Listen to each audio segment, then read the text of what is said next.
started Orlando, and then DC, and then virtual, and then Vegas and Vegas.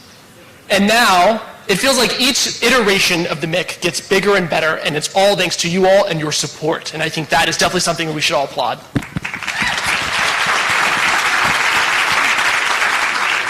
Now I want to take a quick poll. Who here has been to a MIC before? Please raise your hand. Wow, it's amazing. Okay, now who here has been to all 6 iterations of MIC?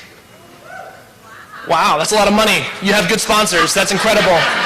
Wow. Now, my name is Rylan Tui, and as you saw in that opening video, that was me almost a decade ago, doing what I loved at the moment when I was serving on active duty, which was creating comedic videos about beating Army. Now, I would have never guessed that that video and the subsequent viral videos I was fortunate to make would be the catalyst for my current career as a writer and director, and also connect me with the amazing people a part of the military community. So now looking forward and looking at this amazing general session that we have, we're going to be hearing from some incredible people, getting to talk about some incredible things. We also have a giveaway, which I have some more information I'll share with you later. But before we get into that, I do have to recognize the amazing military community here. And I want to see what the representation is. So when you hear your service branch, I want to hear you loud and proud, okay? And we'll kick it off with Navy. Right on. Okay, Coast Guard. Yes, 2 amazingly spirited women. That's incredible. That deserves an applause. That is incredible. That's amazing. Air Force. Okay. Space Force. Right on. Okay, well, I won't acknowledge that. Marine Corps. Era. And by the way, happy birthday. And last and definitely not least, excuse me. Sorry, just Freudian. My bad. Army! Right on. I love that spirit, and the rivalry that that is like ingrained in us from day one is so amazing to feel here. On one day, maybe the Army-Navy game day, we can be rivals, but every other day we are brothers and sisters and a part of an amazing military community. So thank you all so much. And without further ado, I would love to introduce Mark Harper, General Manager Military for Recurrent Ventures.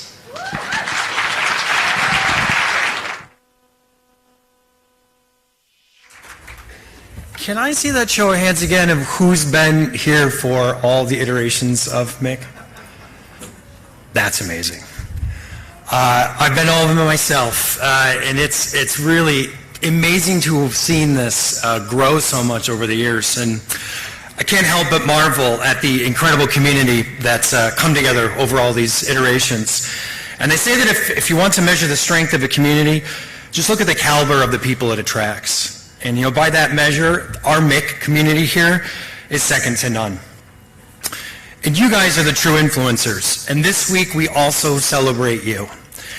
Now this influencer word, it got a little commandeered from us several years ago.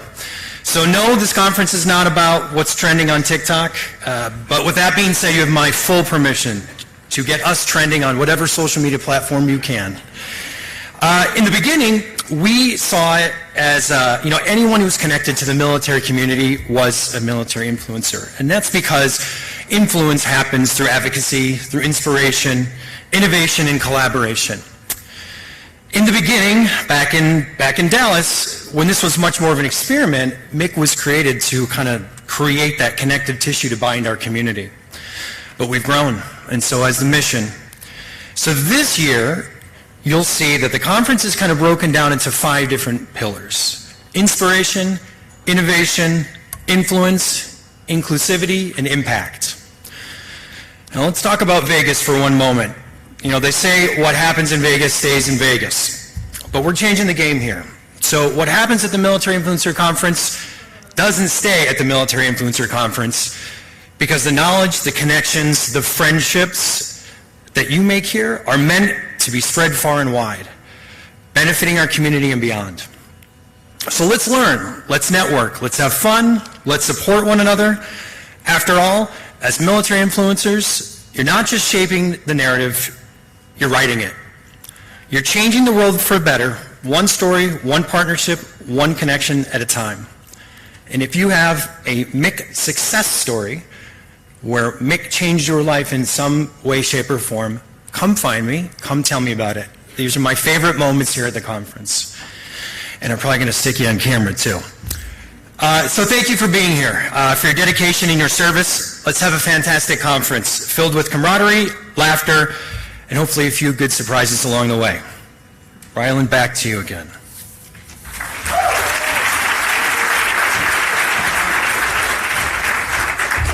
Okay, so now I'd like to go ahead and introduce and invite up the first panel. And while they come up, I want to tell you some of the information you probably all have been dying to know about, which is the giveaway.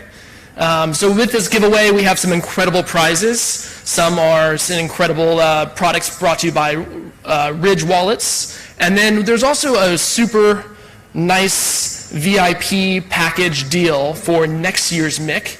And that's going to be very exciting. But before we get there, I also left out one incredibly important part of the service branch, the unsung heroes, and those are, please give a big applause, our military spouses.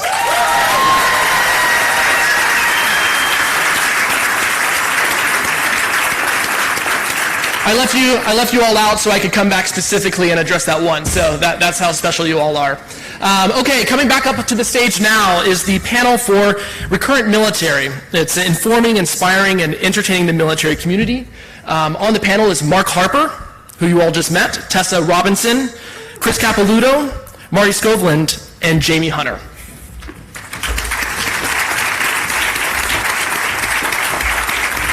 Now each panel will be handling their topics of discussion as they see fit, but if they open it up for any Q&A, I just want to highlight that there are 2 microphones in the center of the ballroom.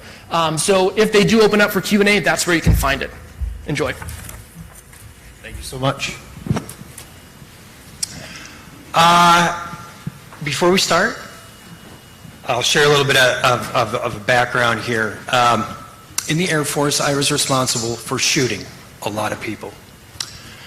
Thousands. I should probably clarify that's with a camera. I was part of an outfit called Combat Camera, and we were the combat documentarians that went around the globe documenting what the military was doing. I mention this because it's the backdrop of the storytelling component inside the military and beyond that we represent up here. So at Recurrent Military, the folks you see on stage here are responsible for roughly 18 million unique touch points with the military community every single month. It's a lot of storytelling, it's a ton of content, and these folks here really do all the heavy lifting here. I'm hopeful everyone has at least heard of Task and Purpose, We Are the Mighty, The War Zone.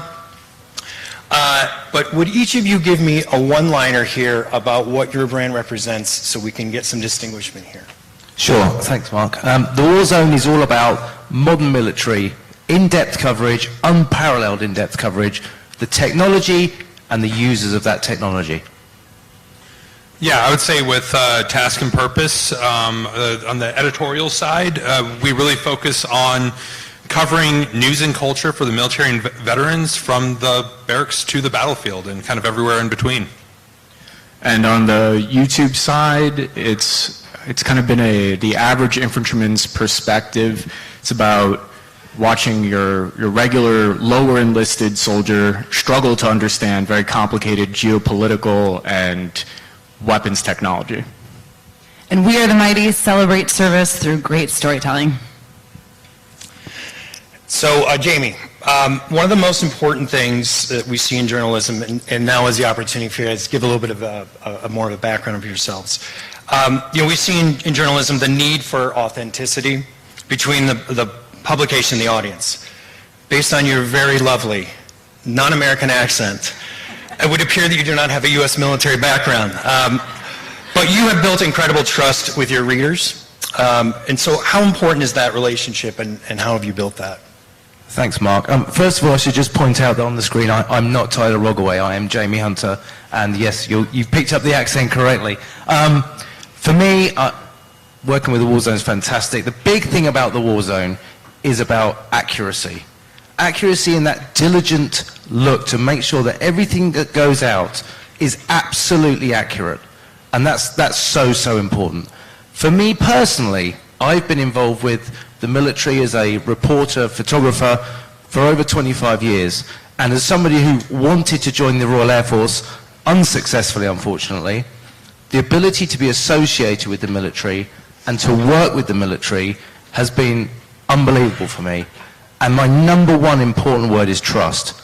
So the trust that comes from the readership comes from the fact that they can see that the military trusts me and trust me to get the kind of access that I've been very fortunate to have over the years. And that continues now. I'm more of a roving reporter, if you like, and going out and getting those exclusive inside stories with that kind of access. And that comes with trust, and it comes from relationships as well. And for example, this year, I was fortunate enough to become the first journalist reporter to have flown on Exercise Combat Archer with the US Air Force. And that's a live-fire missile exercise in Florida. We did it for the war zone. We said to Air Combat Command, we're going to cover this like no one has ever covered this before. And I went for a week. I was fortunate enough to fly twice. And that's about trust with the Air Force, and it's about trust in those relationships. Unparalleled access. And we put out 5 days of coverage, video, writing, and photography. And I was so proud of what we were able to put out. The Air Force was really delighted, and that's just an example of the kind of access that we're lucky enough to get, and the great people in media and public affairs that are willing to invest that in us so that we can tell that story. And for me, it's not just about the technology. I mentioned technology in the headline. It's about the people as well, and the people that use that technology, and the ability to tell their story. So that's kind of where the trust for me comes from. It's the trust that the military has put in me over the years to do the right thing, to not ruffle any feathers, to tell the right story and to tell it truthfully. Military does not want its feathers ruffled, that's for sure. Marty, you on the other hand have some deep ties with the veteran community. Talk to us about how you got started in journalism and why more veterans are needed in this space. Yeah, so I think, Mark, you've put it best when you talk about what Task and Purpose is charged with. We really kind of have to boil the ocean every day. We are covering not just news, but also culture, not just for one branch of service, but all the branches of service for both Reserve, National Guard, active components, and then you get into the different varieties of veteran, the different generations of veteran. What the, World War II or Korea veteran cares about and is important to them is different than what I would call the millennial GWAT veteran cares about. And we cover this large, just a large gamut of the entire military veteran spectrum. And so I think where I come into that and where my background is I was in the Army for 8 years. I, deployed to Iraq and Afghanistan, did all that sort of stuff. But I don't just rely strictly on that military experience. I've continued to go out and embed with the military. I've embedded with the military both in conflict and in training many times over the years since I've gone out. I'm very proud to report that my last firefight was not in uniform, and I was not carrying a rifle, but like you, a camera. And I think that's really important when you talk about trust with the military and why they should read us or trust our direction is like, hey, we're the sorts of folks that are going to be right there in the foxhole with you. I'm going to eat the same Chili Mac MRE as you. I'm going to go into harm's way alongside you. I'm going to understand your issues. I'm going to understand moldy barracks because I lived in the barracks. I'm going to understand what it's like to deploy and kiss your wife goodbye or your spouse goodbye. I've done that, and then as a veteran, I've used the VA. I've done all these different things to where I can relate. And at its core, we do journalism. And at journalism's core is we speak truth to power. And so if you're a private that feels like you're just not getting a fair shake with your command, we're going to be your advocate. If you're that company commander that feels like you're not getting a fair shake from the general, or whoever, we're going to speak truth to power. We're going to be your representatives, with whatever issues you're facing. And that's something I'm really proud of, and I think Task and Purpose serves a very, very important role in the veteran military news landscape. That's great. Chris, you're sort of an extension of that brand. We've got a whole panel later dedicated to the success of the Task and Purpose YouTube channel. But For now, can you help us understand how your military background has helped you with building trust with the audience and that authenticity? Yeah, my background is a little unconventional. I was in the National Guard 11 Bravo Infantry, and what I saw in the military space was that there was a missing voice, I felt like, where we hear often about the special forces, the elite soldiers, and I thought there is this missing perspective of your regular lower enlisted average infantryman, and that's informed everything that I've done on the YouTube channel, is trying to give a voice to that person, because I feel like the majority of people in service are actually not the guy that's the elite guy going on the raid in Pakistan.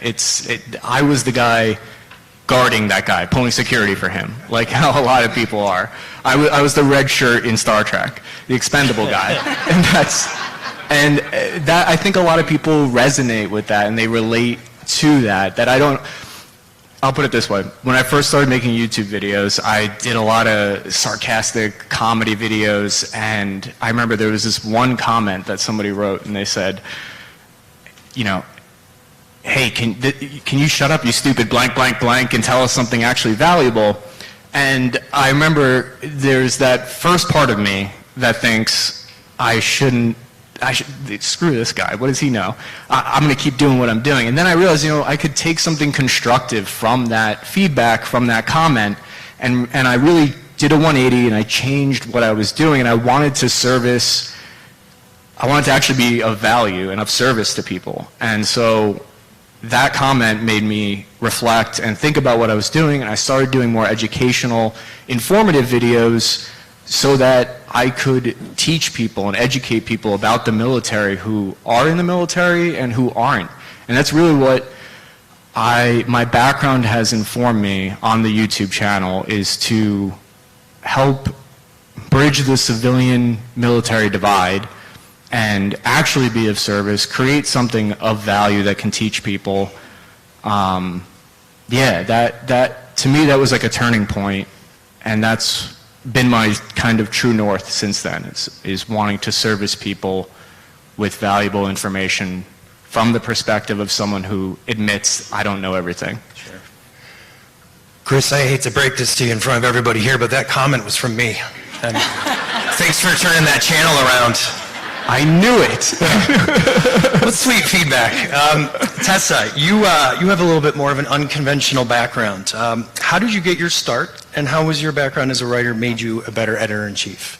So I was a mom blogger back in 2006. I was huge on Guam. I really did. I blogged a lot, and I was married to a Navy helicopter pilot at the Times for PCSing, and a friend of mine happened to be a publicist and said, hey, I've got this client who needs somebody to write a blog. Would you be interested? It's 6 weeks. It ended up being the New York Times, which not a lot of people start there. But I wrote for them for 2 years, doing just kind of a diary about my life. I was also working, my real job was with the Central Intelligence Agency, so I taught crisis communications, leadership, active shooter, super fun, and I ran their mentoring program. I happened to go to the Military Influencer Conference in Dallas. I was the one screaming that I've been at all of them. And I saw Mark Harper on stage and was like, oh my gosh, I need to work for this company. And 3 years later, I finally wore him down, and he hired me in 2020 as the EIC for WADM. And I will tell you, my very favorite thing about We Are the Mighty is having content created by military spouses and by veterans. We do such a great job of feature pieces on veteran businesses, on military spouse-owned businesses, on what you all are doing. We like to tell those stories from the perspective of how you're benefiting this incredible community. So I was a little more non-traditional route, but I still love the mentorship piece of writers. I still love an active shooter drill. It's my favorite. I'm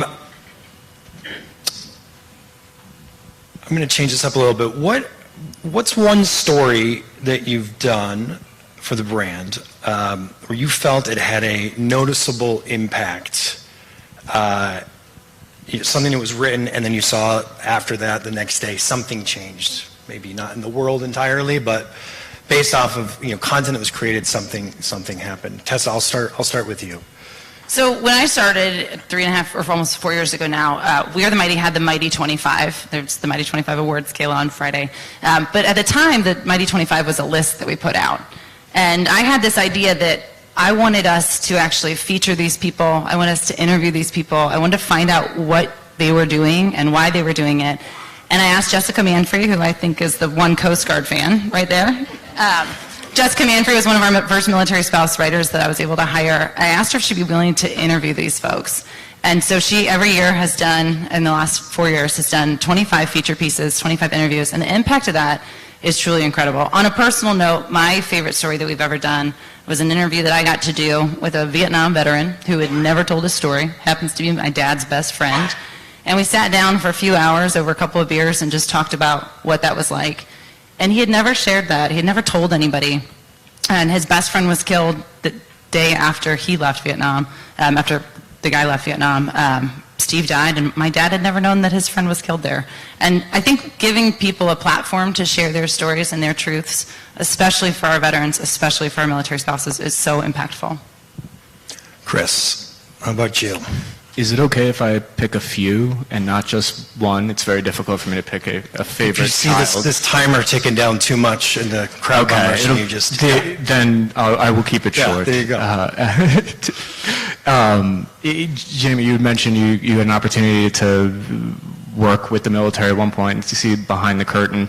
There was one story, I think it was really the first video that kind of sent the channel towards adding a lot of subscribers and going viral, was when I had the opportunity to cover the XM, it's now called the XM7. It's the new rifle that's going to replace the M4 potentially. And I was one of the first 3 civilians to have the opportunity to get hands on this new rifle and to review it and to tell viewers, millions of people, about what a regular soldier thinks about this new weapon. It's heavy, it has a lot of firepower, and I think people, they know that it's very near and dear to me and important to me that the next generation of soldiers have the best equipment, the best weapon systems available to them in the next conflict potentially. So that was a huge opportunity to be, and I felt like a bit of a responsibility at that point to deliver this information to people about what my thoughts were on that weapon system from Sig Sauer. And then since then, the stories that really I feel like have had an impact are we've evolved to covering news on conflicts that are emerging. And we just covered Israel, my team and I, and that video got over 7 million views. And it's been my goal since then to cover these news topics in an unbiased and neutral way as possible, to give people both perspectives, which I think can be missing in the mainstream media. A lot of times I've worked in the mainstream media and news, and you only get 2 or 3 minutes to talk about a subject that's extremely complicated and nuanced, and in the news they miss that a lot of times because of that time constraint.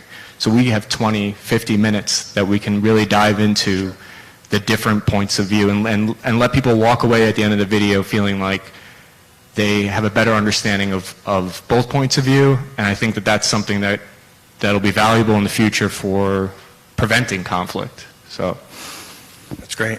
Marty. Yeah, Task and Purpose has done a lot of great work over the years, and things that notably stand out that I wasn't necessarily involved with, but their coverage of the Ferris Doctrine, of military sexual trauma, of the COVID pandemic within the military. They've literally changed policy. They've had sitting presidents write op-eds, sitting senators. It's really impressive what it was. But I look back to, I actually got my start in journalism at Task and Purpose years ago. And there was a couple of pieces I did back then that I look back on now as when you think about changing the conversation or maybe just shifting it just a little bit, a couple of degrees off of what it was. I look around the room right now and I see that most of the people in this room are probably old enough and were around to understand the vitriol that was kind of online and in real life around kind of the emergence of women in combat roles, women in special operations within the military. one of a couple of stories that I did back then in 2016, 2017, where I wrote a big feature on the first woman to graduate the Army's infantry OSIT course. She was among the first women. There was her and a couple of other people, but interviewed her, and it was kind of a race with the New York Times to publish that, and I think that we published within 5 minutes of each other, but I'd like to say we co-broke that story.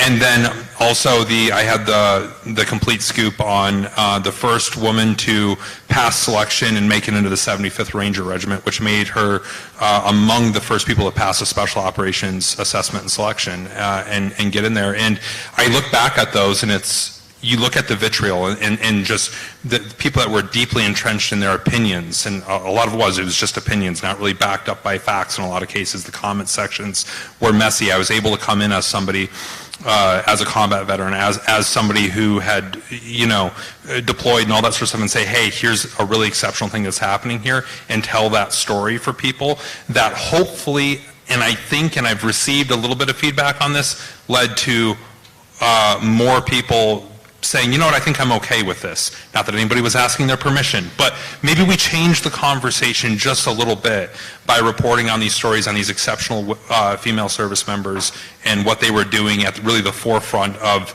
the next great integration that I think happened within our armed forces. That's great. How about you, not Tyler? Thank you. I'm going to be really quick because I can see how long I've got. I would say, I just want to echo Chris's comments about Ukraine and Israel. The war zone's rolling coverage of that gives the kind of detail that it just isn't available elsewhere. I just wanted to mention that. In terms of actual stories, I think the really rewarding stories are when you get huge feedback, massive amounts of comments. On the site, there's a big comments section.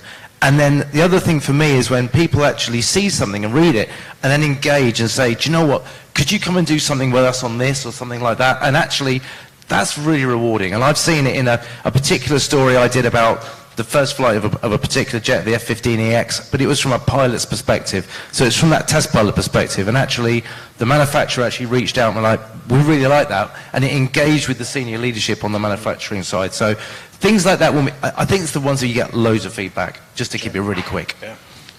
Well, thank you very much. I think just to be mindful of the kind of compression of the schedule, we'll cut it off here. You guys are fantastic. You make me proud to be at Recurrent. I'm so excited that we get to tell all these stories every single day, and we reach and help bring our military community together a little bit, at least through these comment sections, I think. So thank you all for your time up here and all your hard work. It's been great. Thanks so much.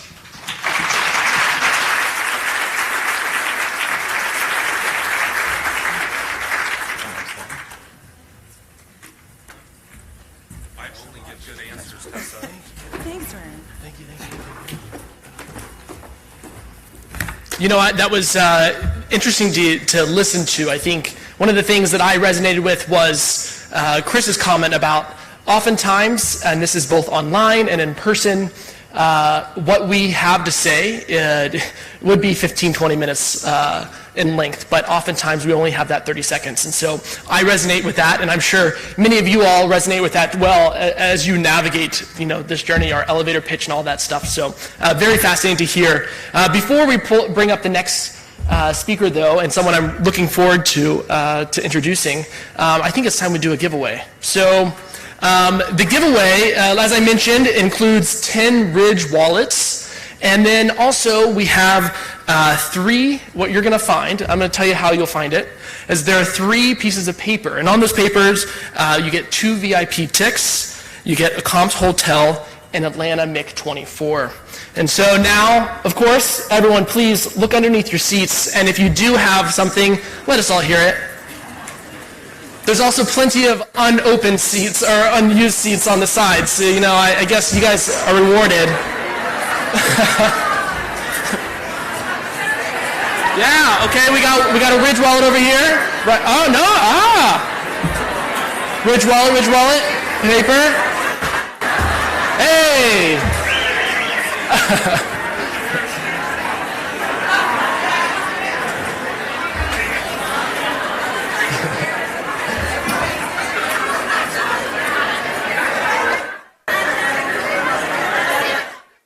Okay.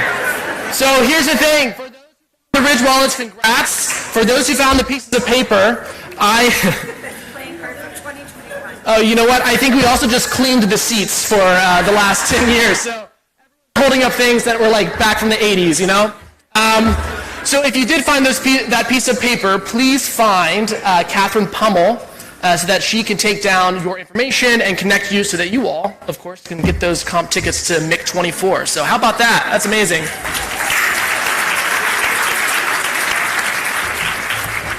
So this next gentleman who was hitting the stage, I went up to him and I said, okay, so how can I best introduce you? You know, reading his bio, which I think many of you have, he's just an incredible person. And I was like, how can I sum him up? And all he said was, I just need you to say, Bernard, the laugh therapist Hines, he's not licensed, just medicated. So Bernard, come on up here.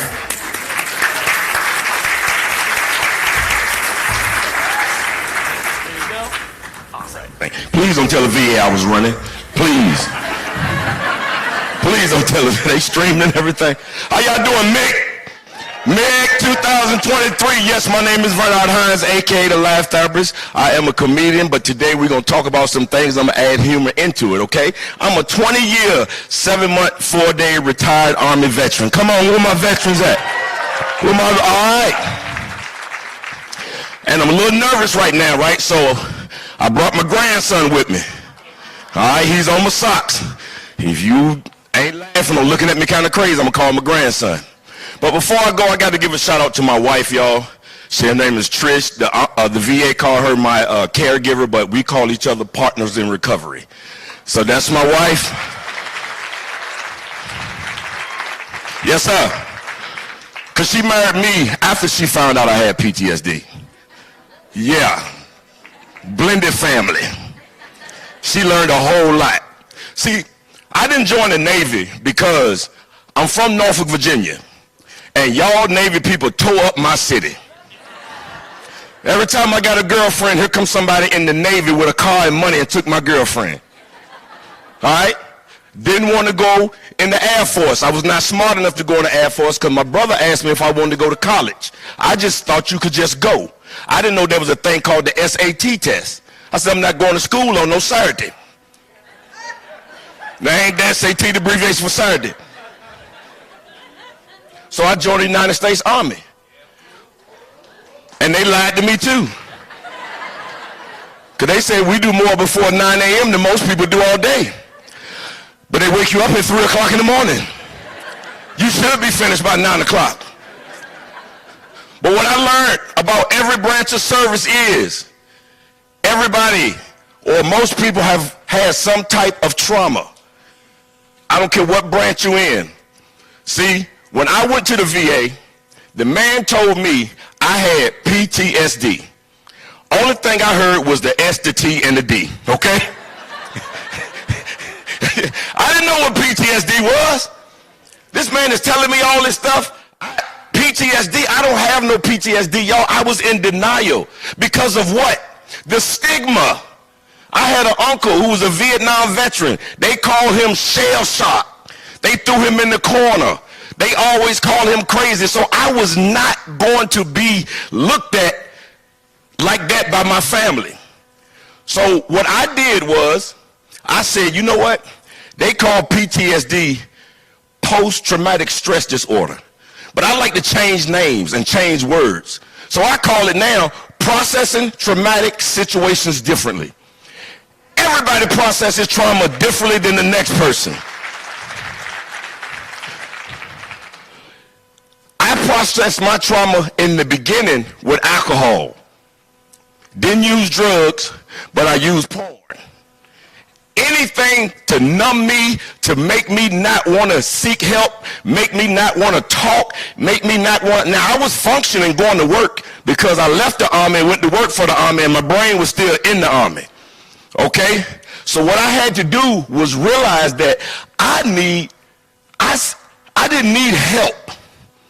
I had to change that word. Because if you go up to a person that's a veteran who done did a lot of stuff in the Army and did a lot of stuff in the military, and you say, hey, you need help. I learned I needed resources. If someone say, hey man, You need a resource. That resource was therapy. I love therapy. Are there any licensed therapists in here? I saw a couple of, come on, y'all. Yeah. That's who you talk to. You don't talk to me. You can ask me a couple of questions. But group therapy, regular therapy, and my meds. My wife is the MVPP, most valuable pill pusher. She don't play. When I wake up in the morning, do you have your pills? But there are resources that I thought about in the military. I had a rucksack in the Army. I know that the Air Force like, what is that? We had golf clubs. I don't know what a rucksack is.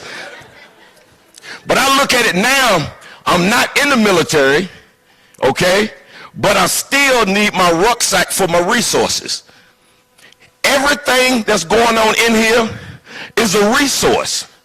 Take that resource, put it in your backpack. Take another resource, put it in your backpack. You might not need it now, but if you do need it, it's where? In your rucksack. In your rucksack. What really got me, my daughter, she's at Virginia Tech now, but at 12 years old, she said she was scared of her father. I wasn't violent, but what I was she couldn't be a child and run up and jump on me. I knew I needed to go and talk to somebody. And my therapist broke it down to me. I had the best therapist she is. I'm still with her today. It's like she's my sister wife. My wife would tell me, call your therapist. She showed me a 3D model of my brain. And she told me this the part that was injured. I started looking at it different. It's an injury. I was injured. We all have been in some kind of way affected by either war, either the military, because they say when you come out, we're like, what, 30, 40 years older than we are when we went in, right? The Army sitting here making me do sit-ups on the concrete. We running in boots.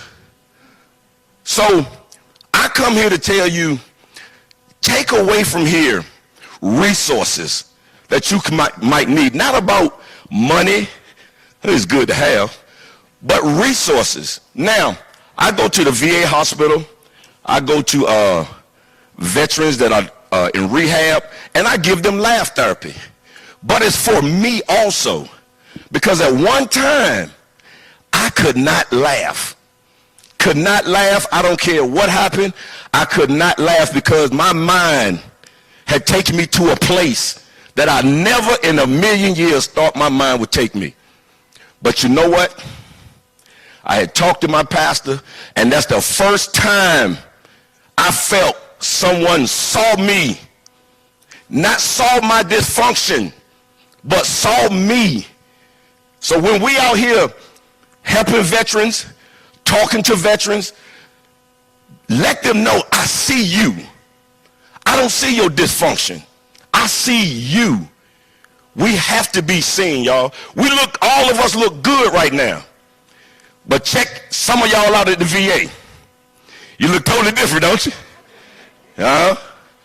So we have to be here for one another. Because when I left the military, I felt like I had no camaraderie. They said don't leave nobody left behind. I felt like I had nobody, because now I'm a civilian.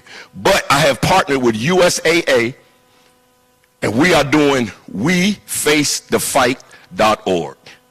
Listen, y'all, it's a great organization.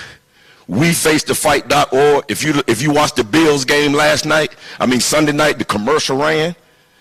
I was interviewing with the gentleman Hayden Hurst for the Carolina Panthers, and after our interview, they won their first game. I told him to call me back. Maybe we can get more. But listen, y'all, USA is doing a great thing. So when you get a chance, go and look at or go and search www. Now, if I got to say www, something's wrong already, okay? But it's WeFaceTheFight.org, suicide awareness for veterans, y'all, because we have to let these veterans know you are seen, not your dysfunction. but you, because no one cares what you know until they know that you care. All right? My name is Vernard Hines, a.k.a. the Laugh Therapist. I am not licensed. I am just medicated. But tomorrow night, there will be a comedy competition. You need to go and check it out, y'all. We're going to be in there. We're going to do some great things because laughter is a healthy dose of therapy. Y'all have a great evening.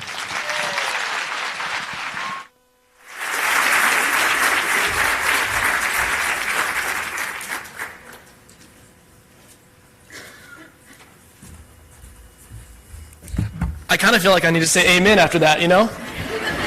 That's awesome. I just want to give another plug. So tomorrow night is a comedy show, 8 p.m. in this ballroom. So put that on your calendars. That sounds like an amazing thing. So before I bring up the next panel, I know how much you all hate icebreakers, and I do too. But I want to take this as an opportunity. Do you all really know who you're sitting next to right now? And so just for 30 seconds, just introduce yourself to someone you haven't, to your left, to your right, behind you, in front of you. Use this as an opportunity. Shake those legs out. Right on.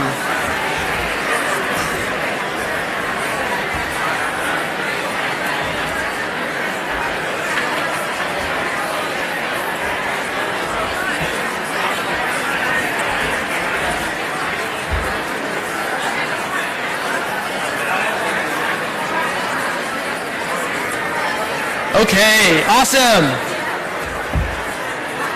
Hopefully you all will get to network with other people while you're here for the rest of the week. Thank you all so much for indulging me on that icebreaker. And now I'll try to get everyone's focus back up here. I know. Okay, here we go. Woo! There we go, thank you. Okay, I want to go ahead and introduce the next panel, and the next panel will be on strength and support. So it's why we commit to the military-connected community. The moderator is Catherine Torres-Pommel. She is the VP Partnerships for Military and Defense. She leads partnerships for Task and Purpose, We Are the Mighty, The War Zone, Mill Spouse Fest, and MIC, along with their military brand studio. Also on stage joining her will be Michael Kelly. Mike leads the USA's military advocacy group and serves as Deputy of Military Affairs. Dr. Charles Moores. Dr. Charles Moore is an Associate Director for Raytheon and works across the Raytheon Enterprise for enterprise program performance. And lastly will be Carla Payne. Carla Payne is a Military and Veteran Strategic Partnership Manager at National University. So please welcome them to the stage.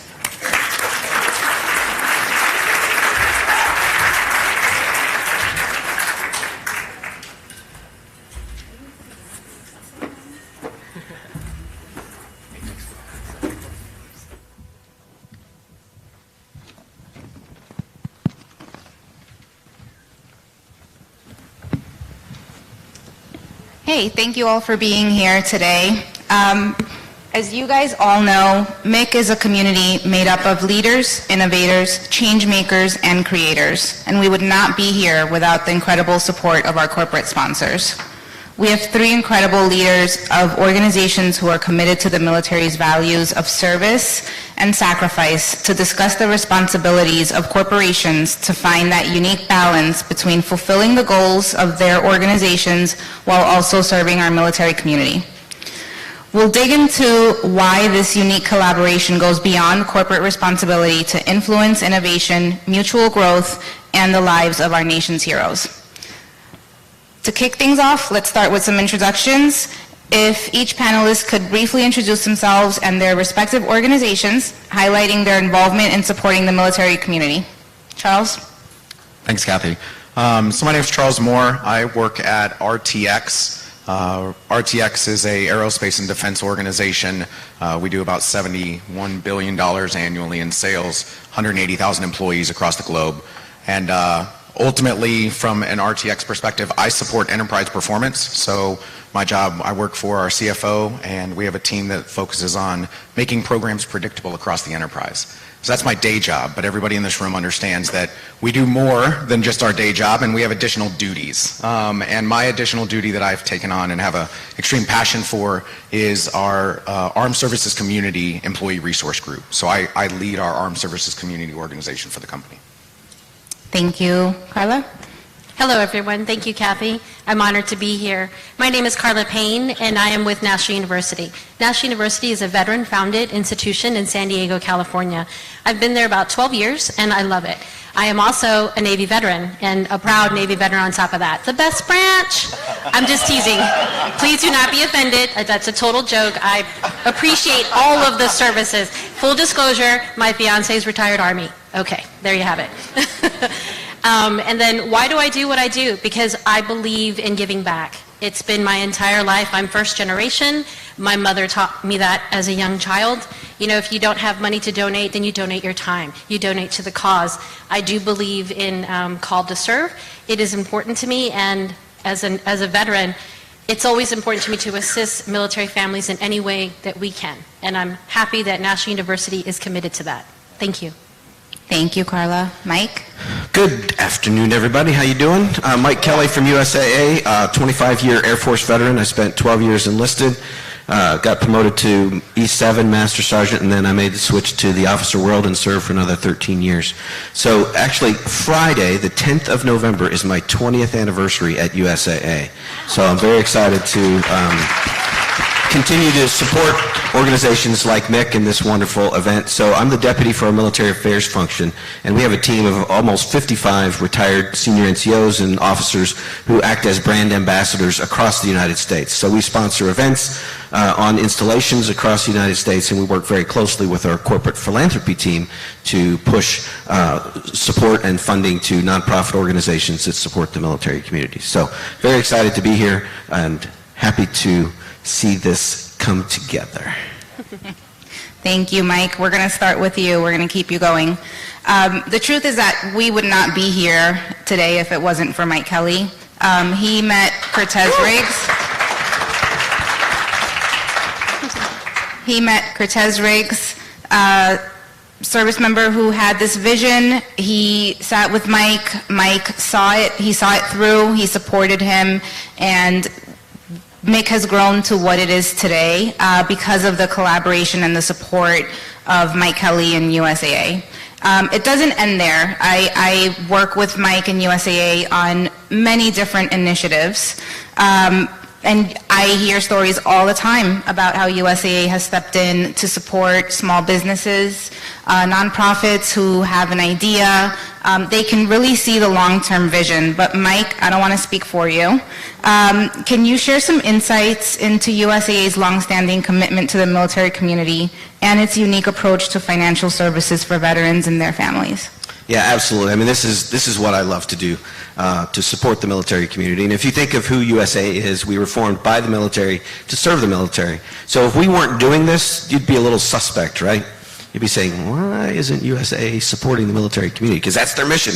We want to be the #1 financial services provider for the military community.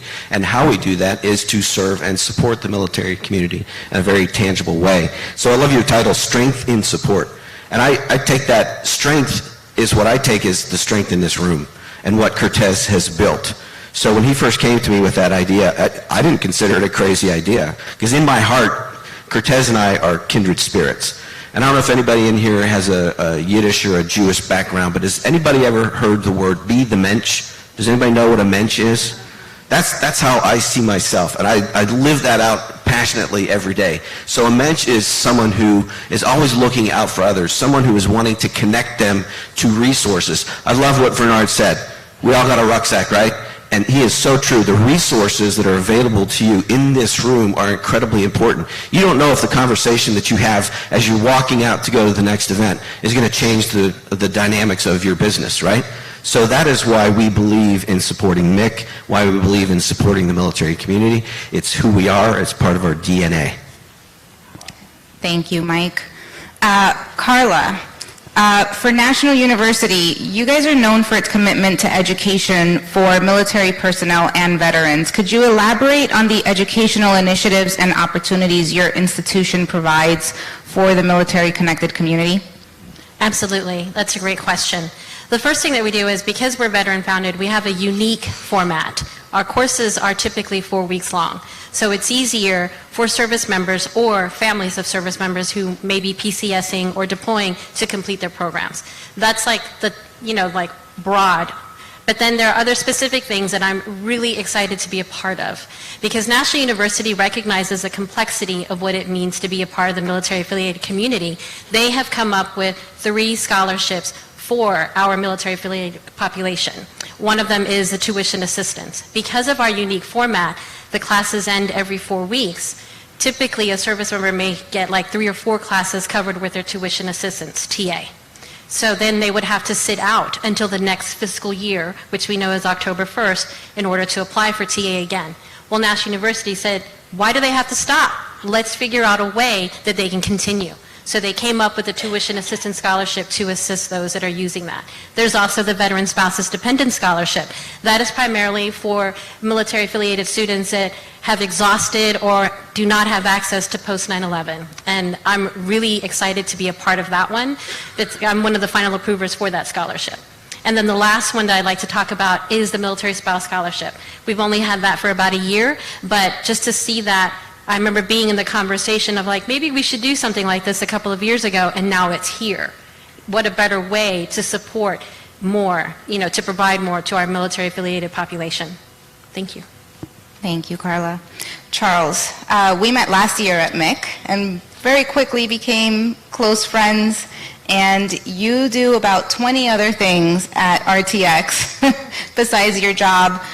Can you share how RTX's work intersects with supporting the military community and what unique contributions your organization has made in the space? Yeah, and Kathy, this being my second MIC, thank you for the opportunity to be here and share the stage with some phenomenal leaders in this space. I would say, point back a little bit to where we started the conversation. As the largest aerospace and defense organization, it fluctuates year to year, but right now our portfolio is about 51% defense and 49% aerospace. So our core is to serving those who serve. Chris talked about it in the earlier panel, and he mentioned the new weapon for the military and how it was heavy and how it had to work.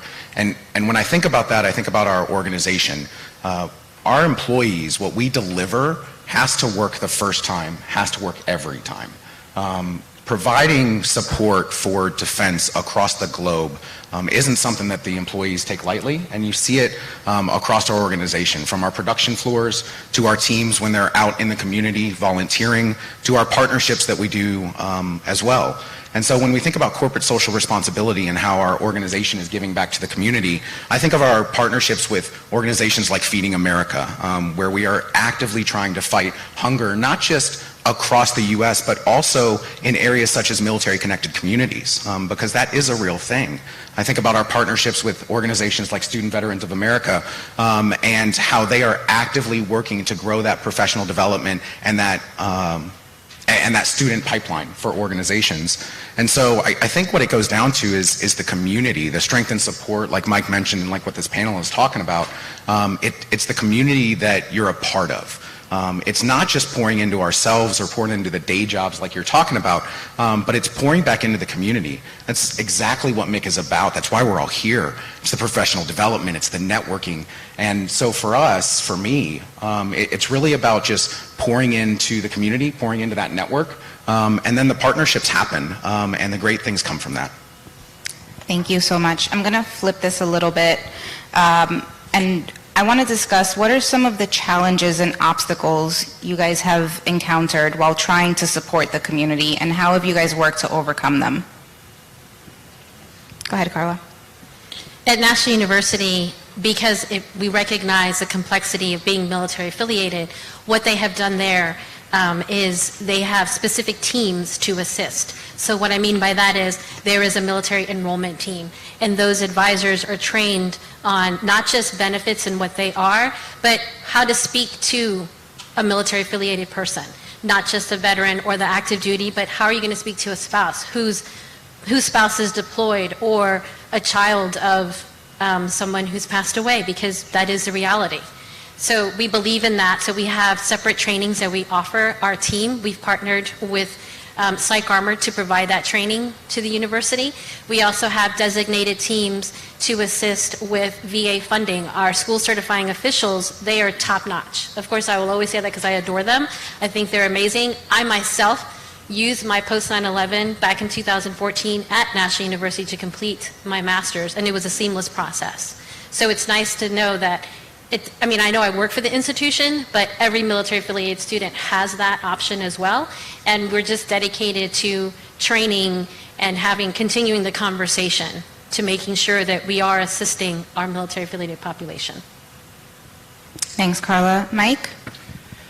Challenges. You know, we had a session in here before this, nonprofit organizations who their challenge is finding funding, right? Well, guess what? Corporate America has to find the funding as well. So I think that's a big challenge.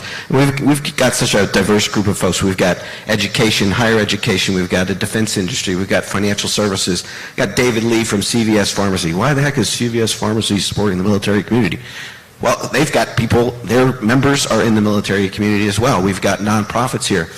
But guess what? Only about 8% of corporations in America devote a significant amount of money to support the military community. Less than 8%.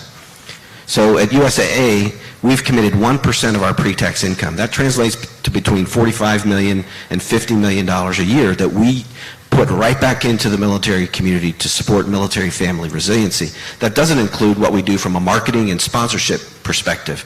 So there's a lot of our effort is demonstrating the connection to our mission. For us, it's easy. Quite frankly, my job is a blessing. And this is my full-time job, so I don't have other jobs. My full-time focus is on the military community.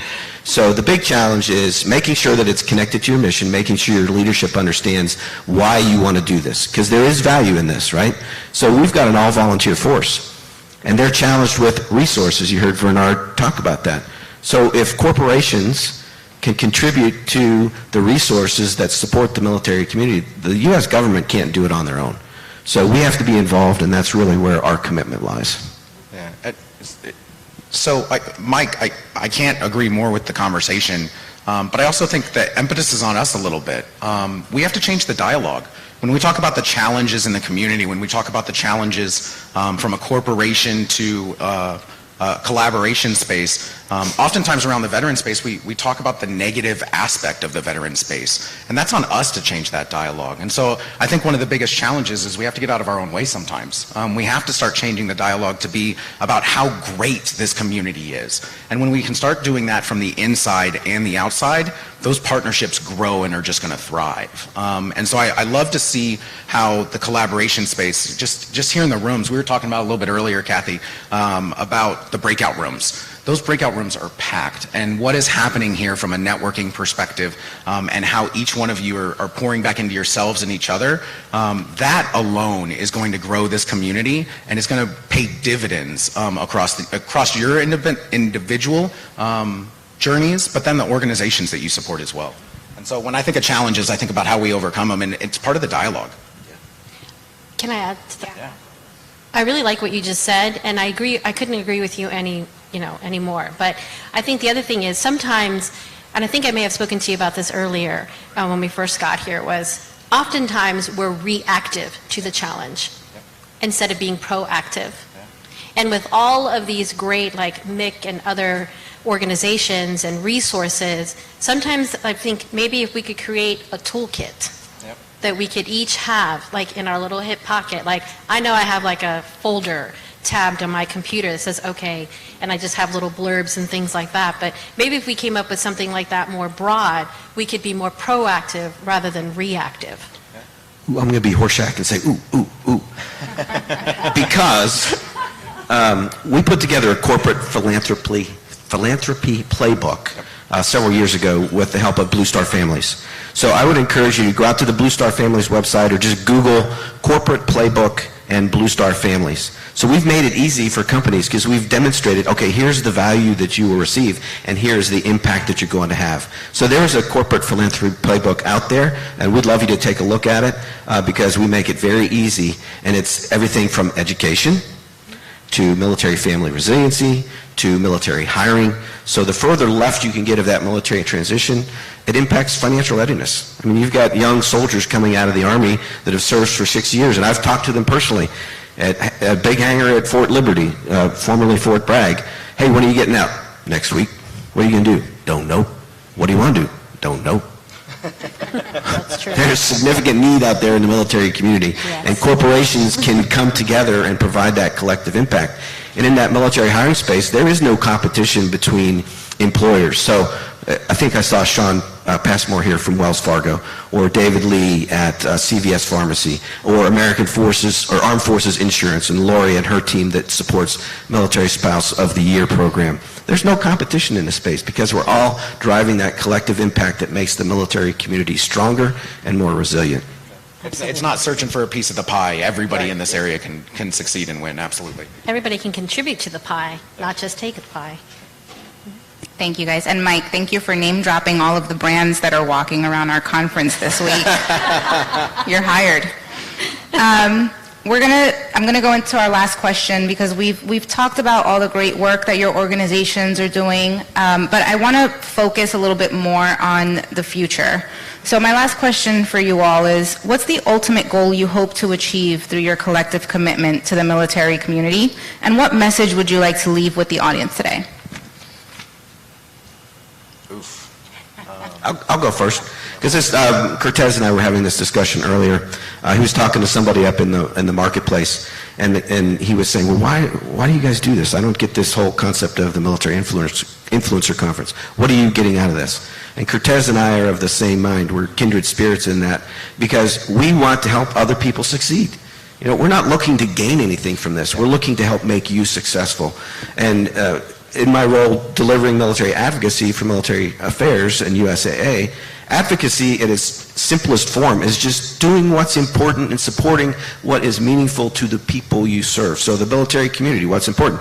Education, jobs, financial readiness. So we are here to stay, and we are committed to this space. And that would be what I would leave with people, is that we're going to continue to understand the evolving needs of the military community through platforms like the Military Influencer Conference. We learn so much at these events. We know what the needs are. We know where we can help, and that's why we will be here for the long haul. Your turn, Carla. Okay, I will go. That's going to be tough to go after him. No, I'm just kidding.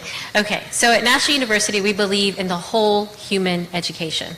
What does that mean when you talk about the military-affiliated population?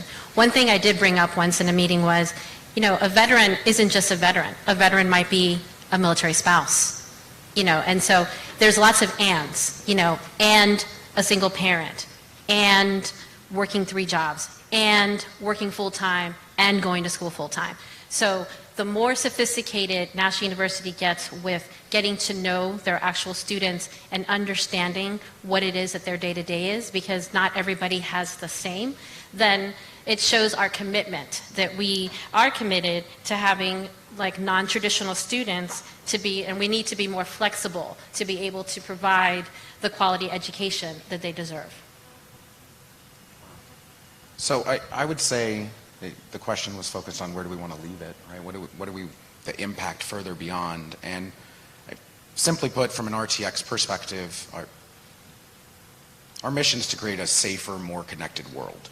And anybody can get behind that, right? We understand that. From a veteran space perspective, I love where you went with the conversation of the spouse, the family. When I raised my hand and joined the Army, it wasn't just me raising my hand. It was everybody else around me that gave some piece as well. Whether that was my wife, my children, my family, my mom and dad, right? There was a sacrifice that was made when we raised our hands from everybody else around us. And so when we talk about our veteran space, internal and external to the company, we were very intentional a few years ago when we overhauled our employee resource group to make it inclusive of all. And when I talk about it, it's the armed services community. You heard me say it earlier. And so I think when we look at where we want to leave the space in the future, obviously the easy answer is better than when we found it. But I want to create the space where everybody has a voice at the table. And we show up and we use that voice. Because you're at the table for a reason. And so when we have that voice and we're in an inclusive environment, it's going to make it more collaborative, it's going to make it better for everybody else around us, and somebody's going to learn from it, and we're going to learn from it ourselves. And so where I want to be able to leave the space is better than where we found it, but more inclusive. And yep. Thank you. Thanks, Charles.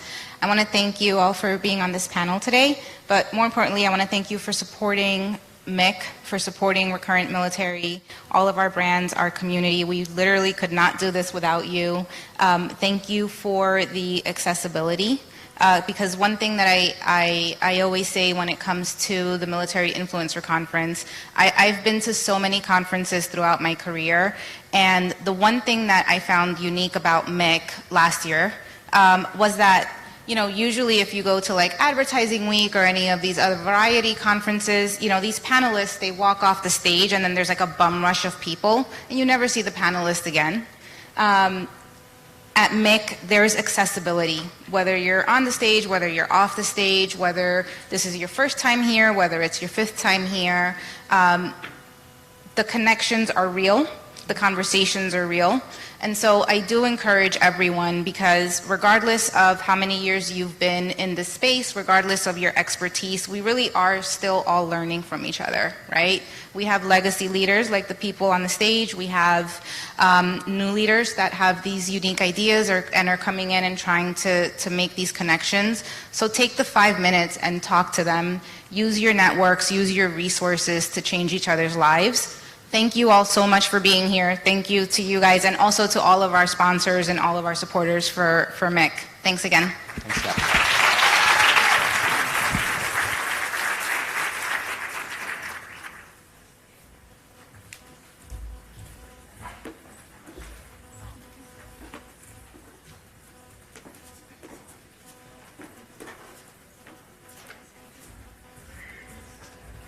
So talking about accessibility, everyone who won the VIP tickets now know who to rush and talk to get that. That's Catherine. So anyway, we are right on schedule, and we're going to roll right into the next one. So I would like to introduce R.J. Jenkins. R.J. Jenkins is the Director of Education, Columbia University Center for Veteran Transition and Integration. He's an educator, higher education administrator, and institutional consultant who specializes in organizational capacity development and cultural transition. A lot of big words, but he's here to tell us all about it. So RJ, please. Thank you, I appreciate it. Good afternoon, everyone.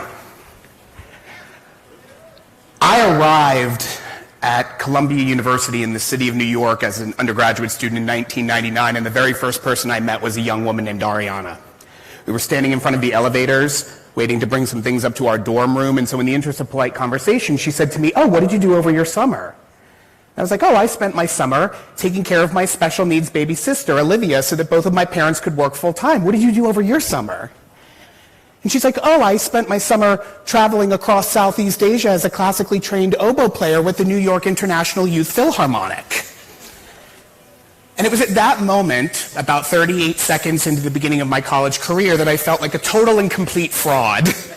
And like I had absolutely no right to be where I was, not because Ariana did anything wrong. She did nothing wrong, just because. Because what right did a person like me have speaking to, let alone going to college with a classically trained oboe protege who had spent her summer traveling the world sharing the gift of her talent? I don't know about you, but I'm what happens when a railroad worker meets a cocktail waitress at a country western bar off the Long Island Expressway called Matty T's. My parents are good, hardworking people, but no one was playing oboe in my house. And I'm what happens when those two people have a baby and move to Florida so he can grow up in a rural community, raising chickens and Nubian dairy goats, growing radishes for the county fair, and giving ducklings swimming lessons in the wheelbarrow. Aww. It was a good and wholesome way to grow up, but it did absolutely nothing to prepare me for that conversation in front of the elevators, and it did even less to prepare me for my first class in college. Literature Humanities, Great Books course. We were assigned Homer's Iliad. I read it twice over the summer just to be extra prepared. And the first day of class, the professor says, "What did you think of the text?" And before I could even part my lips, the kid next to me raises his hand and announces to the class that he takes issue with the English translation of the ancient Greek we had been assigned because he thought the translation was a bit pedestrian. And then the kid across the table goes, "Oh, thank God someone said it." Oh, thank God someone said it. I'm over here ready to be like, "I liked the book." Now, I did what any self-respecting young man would do to process my grief and shame, and I found some bushes after class and hid behind them and cried. True story. Luckily, my professor was observant. He noticed that I was withdrawn after the first few classes and invited me to his office hours, where I decided to be honest about the fact that I felt like I didn't belong, about the fact that I felt both invisible and conspicuous at the same time all the time, about the fact that it felt like maybe this whole college thing just wasn't really for people like me. Despite being surrounded by faculty and administrators who kept on telling me I did belong, it just felt like every conversation I overheard and every social and cultural fact I encountered were crowding around me and whispering to me in unison, "You do not belong here." And that was me, by the way. That was a white, cisgender, at that time, closeted gay male. I can't even imagine what it must have been like for some of my other classmates, especially my classmates of color. That whisper that I heard, "You do not belong here, you do not deserve this, places like this aren't for people like you," that whisper I heard must have sounded like cannon fire to them. Fast forward almost 25 years, I'm happily back at my alma mater, serving as the Director of Education for the Columbia University Center for Veteran Transition and Integration. We are a force multiplier organization. We work with colleges, universities, VSOs, and employers to build more inclusive, more supportive cultures for veterans. And you won't be surprised to hear that one of the most significant challenges that veterans face as they exit military service and enter higher education and workforce settings is, wait for it, feeling like they don't belong. Feeling both invisible and conspicuous at the same time, all the time. Feeling like the opportunities that they earn maybe aren't really for people like them. You may have heard this referred to as imposter syndrome. I prefer the less pathological imposter phenomenon, the experience of feeling like you don't belong despite evidence that you are welcome and worthy and deserving. I have worked with thousands of veterans and military-connected students, and for these students, imposter feelings are simply a fact of everyday life. And in my work with this population, I've identified 5 hallmarks of imposter phenomenon. And if you've ever experienced imposter feelings, and based on the poll that I put in the app prior to this session, almost all of you have, then you might already be familiar with one or some or even all of these. So if you have the courage, please raise your hand if one of these or more of them resonates with you. Hallmark number 1, a tendency towards self-undervaluation. Hallmark number 2, sometimes feeling out of place or conspicuous or self-conscious in your surroundings. Hallmark number 3, a persistent internalized fear of being exposed as a fraud. Hallmark number 4, a tendency to ignore or refuse the value of your own contributions. And hallmark number 5, my favorite, a tendency to attribute your success to external factors, such as luck, timing, or team, rather than internal factors, such as work ethic, experience, skill, or talent. I see a lot of nodding heads.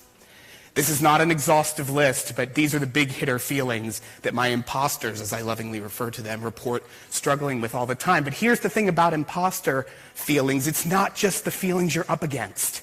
It's also an entire mainstream way of thinking about and talking about these feelings that victimizes and pathologizes and gaslights the feeler. Do a simple Google search for imposter phenomenon and look at the language that swirls around this concept like a toilet bowl. How I beat my imposter syndrome, how I cured myself of imposter syndrome, symptoms and treatments of imposter syndrome. Everywhere you look, you see this thing described either as a psychological impairment that needs to be mitigated, managed, treated, or cured, or as a negative personality trait, a character flaw, a personal, professional liability. Indeed, so fierce is our battle with these imposter feelings that you'll even see military metaphors peppered throughout the self-helposphere that surrounds this concept. 3 tactics to defeat imposter syndrome. And what might be the cumulative effect of all of this language? Well, for starters, it locates the problem inside the feeler. Not institutions, not culture, but inside the feeler. And it convinces the feeler that they are somehow broken, and so it's incumbent upon them to take the necessary steps to mend that brokenness. That, ladies and gentlemen, is how cultural gaslighting works. You convince an individual or a group of people that they have a problem, then you convince them that the problem is theirs to solve. This is why sociocultural phenomena like imposter syndrome create winners and losers. And the costs of losing are very real. I have witnessed students, promising, profoundly talented students, experience academic distress, struggle with anxiety and depression, even drop out of college altogether, not because they weren't smart enough, not because they didn't work hard enough, not because they couldn't finance it, but because of their own deep-seated belief that they never deserved college in the first place. But I've also witnessed something else, something not a lot of people are talking about because it's less clickable. Something absolutely thrilling, and what I'm about to tell you is not an exaggeration. In all of the years I've been working with students, every single time a student has reported to me that they were experiencing imposter feelings, what they were always already also doing was engaging in a moment of aspiration, a moment of striving, a moment of pushing themselves outside of their comfort zone, trying something new, taking a risk, growing. You see, everywhere we look, we see imposter phenomenon described as a psychological or moral failing that requires immediate reparative action. But what if imposter phenomenon is just a thing that happens when you are engaged in the hard work of transforming your life? What if imposter phenomenon is a temporary side effect of changing the very DNA of your professional or personal world? What if it's not that Columbia wasn't for a person like me? What if it's just that I felt a little out of place at the beginning because, God damn it, I was a little out of place at the beginning? What if the imposter feelings that we're all supposed to eradicate and cure in 5 easy steps are just the organic and natural byproduct of pushing ourselves and challenging ourselves? And what if the discomfort associated with that is proof that we are doing something right, not doing something wrong? What if it's not about being broken? What if it's about becoming something new? What if it's not about being damaged? What if you're just crushing it? If you can't tell, I've embraced the word imposter as a favorite self-descriptor, and I am working hard every day to eradicate the negative stigma associated with these feelings and trying to evangelize people like you to a new way of thinking about this old concept. Because let me tell you something, we've been lied to. It was never the imposter feelings that were hurting us. It was the lie, the belief that those feelings are bad or that we are somehow bad for feeling them that was hurting us. If you've experienced imposter feelings, or your students are experiencing imposter feelings, or your employees, I want you to know something. It's not only okay, it's awesome. Why? Because you're probably striving. My imposters, my unassuming, unentitled change makers who are willing to remove themselves from their comfort zones in pursuit of betterment for themselves, their families, and their communities, you all, those imposters, they are society's answer to the narcissist. We want them on our teams. We want them working alongside us. We want them coaching our kids on the soccer field. We want them holding public office. So the next time you get an imposter feeling, like maybe you get at a conference like this, smile a big, fat smile, because you're probably doing something right. How I beat my imposter syndrome? Let me fix it for you. How I became an imposter. My name is RJ Jenkins. If you want this content on your campus or at your workplace, get in touch with me. Thank you so much for the opportunity to speak to you.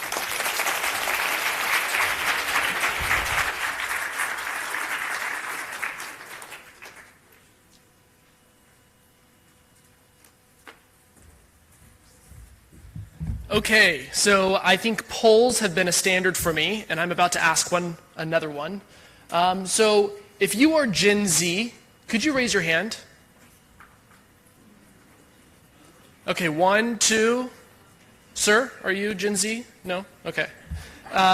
Just wanted to check. So I'm a millennial, and I'm very interested to learn about this next panel, which is changing perceptions, shaping futures, breaking down barriers between veterans and Gen Z. So on the panel, we'll have Colonel Fred A. Hockett Jr. He's the Deputy Commanding Officer Support, U.S. Army Recruiting Command. Brian Kelly. Brian Kelly is the President and CEO of the Military Officers Association of America. Terrence Hayes, the Press Secretary for Department of Veterans Affairs. Vanessa Munson, Sergeant, U.S. Army, and also crowned Miss Washington 23, and she'll compete for Miss America in January 24. And moderating it all will be Sierra Starks, the Chief of Advertising and Public Affairs from the Seattle Army Recruiting Battalion. So please give a round warm of applause for them.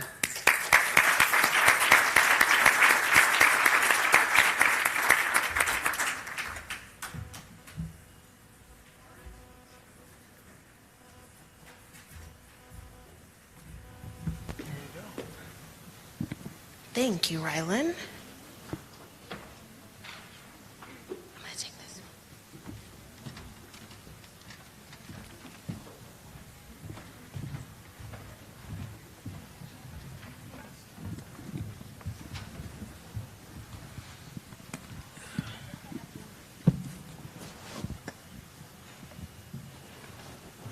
Thank you.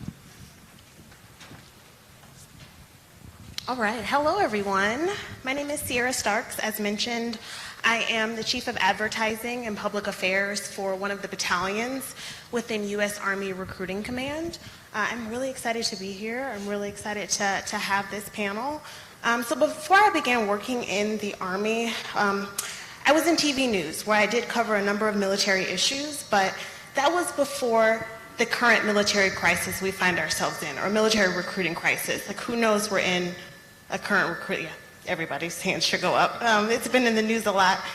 So now it's been interesting to be on the other side of it, where my job is essentially to connect the Army with the people it serves and the people it recruits. So in this panel, our hope is that we can give you a little insight into what we see every day when it comes to the barriers that exist between the veteran population and Gen Z, who we obviously want to opt into military service and then one day become part of this community, right, and sit in rooms like this. So with that, I would love for our panel to introduce themselves. We'll start here. Good afternoon, everybody. I'm Terrence Hayes. I'm the Press Secretary for the Department of Veterans Affairs. I'm a Army combat veteran, served for 20 years, retired in 2016. Very excited to join you today. And one of the things that I hope you take away from this particular panel, specifically in my world, is that VA, this isn't the VA of old. And we play a critical piece here in this recruitment of our new, military service members, because on the back end, we're responsible for ensuring that we take care of you. So that's what I hope you take away from this today. Thank you. Hi, everyone. I am Vanessa Munson, Miss Washington 2023. I'm also Sergeant Munson. I'm stationed on Joint Base Lewis McChord, and I've been in the Army for about 4 years. So yeah, thank you for having me today. It's a real honor. Hi, I'm Brian Kelly. I'm retired Lieutenant General from the United States Air Force, and I'm currently running, just honored to be running as the President and CEO of the Military Officers Association of America. We happen to be a 360,000 plus member association that mainly does advocacy to make sure that we can preserve and protect the earned benefits of our entire military community, everybody out there. We also run two charities. One is a charity for scholarship funds for children of military families, and another, what they call the MOA Foundation, allows us to reach outreach for financial education, transition assistance, crisis relief for veterans, spouse employment, and a variety of other issues. Happy to be here today and discuss these topics. Good afternoon. My name is Colonel Fred Hockett, and I'm the Deputy Commander Support with the Army Recruiting Command. Been in the job about 60 days now, and we're stationed at Fort Knox, Kentucky. Looking forward to talking about this discussion. Good thing, because the first question's to you. So can you tell us, Colonel Hockett, how the Army is rethinking recruiting and modernizing our talent acquisition efforts to compete with the private sector? Yeah, this is an interesting topic. About 30 days ago, Secretary Wormuth and the Chief of Staff of the Army, General George, made an announcement that we are going to transform the recruiting enterprise, because as long as I can remember, probably back to, George Washington building the Continental Army, it's been about a recruiter talking to somebody, doing table setups in an area, and people coming to them. Well, now, the first generation of digital natives, Gen Z, out there, and they're doing a lot in cyberspace, and we were not in this area. So we've got several lines of effort that we're looking at, but radically changing our recruiting workforce to really get after where people are and changing how we recruit, how we prospect, going on to digital job boards, going into the broader labor market because of the changing demographics, and just really looking at changing what we're, the tools that we have and how we go about relating to people in this generation. And I'll tell you, as a Gen Xer, it's been incredibly difficult to try to understand some of these technologies, but I think we're going to really be changing the education we send our recruiters through. It's a 5-week course normally, and an 8-week course, and it just doesn't do enough to really prepare a recruiter to what they're going to face in the field. So we're going to probably be extending that and changing just a lot about how we prepare them. Nice. Do you know when we can see these changes take place? I'm sorry, say that again? When the rollout is for the changes to take place? So we actually have already started some of these. The announcement was 30 days ago. We're already, one of the first things that we did was start to assess our new recruiter candidates through a series of cognitive assessments. And that just took place actually last Monday was the first set of those. So within 30 days of our announcement, we're already making some significant changes in how we select people and how we're positioning them on the battlefield, quote unquote battlefield. So. Awesome. So for those of us who work in recruiting, we do recognize that there is a considerable disconnect between what people think military service is, or what Gen Z thinks military service is, and what military service actually is. And so, Terrence, I'll have you go first. How is the VA working to bridge that gap? Yeah, it's one of the things that we're working hard with, along with our colleagues over at the Department of Defense, to be able to collaboratively work together when it comes to the entire life cycle of an individual's military and veteran career. So the best thing that we can do from the Department of Veterans Affairs standpoint is to introduce the VA process well before the transition process. And what that will do is that will set up men and women to be productive when they depart the military. And what better recruiting asset is there than an individual who has successfully transitioned? Those are the individuals that our young men and women are going to look at and say, hey, the military took care of them, the Department of Veterans Affairs took care of them, so that's an organization that I would love to be part of. So until we're able to work those issues on the transition side of the house with us and DOD, you're going to have those serious gaps. You're going to have those questions from members who are considering, or candidates considering to join the military. So our goal, again, is to collectively work side by side with DOD to hopefully revamp some of these transition programs, but again, to introduce the VA process well before that 1-year time frame where so many things are coming at veterans, their families, and we want to ensure that they are as successful as they are when they initially come into the military. We got to make sure they're just as successful on the way out. For sure. What about MOA? Yeah, thanks, Sarah. I think when you first think about how do Gen Z and other folks hear about military service or hear about what it means to serve, it mostly comes from what they see in television or in media, which most of the time, as we all know, is going to be a negative story. They're going to get all of the things, all of the challenges, and some of those are real. They're not to whitewash those. Those are real challenges that happen, but that's what they're going to hear about. One of the things that all of us here on the stage would say, and we would want to do certainly at MOA, is tell the positive stories of military services and all the benefits. You don't get somebody like Sergeant Munson or Terrence up here who have had military service without seeing some of the positive benefits, the education, the training, the opportunity to see all the things and be part of something bigger. We know Gen Z folks like to be part of something bigger. Well, what could be bigger than the association of being part of the military community? How many other communities have an event like this? You don't go to very many places where you see events like this or see thousands and thousands of nonprofit organizations who are working in support of those things. This is part of the greater military community that doesn't always get told. So MOA likes to tell those positive stories, make sure we have them out there.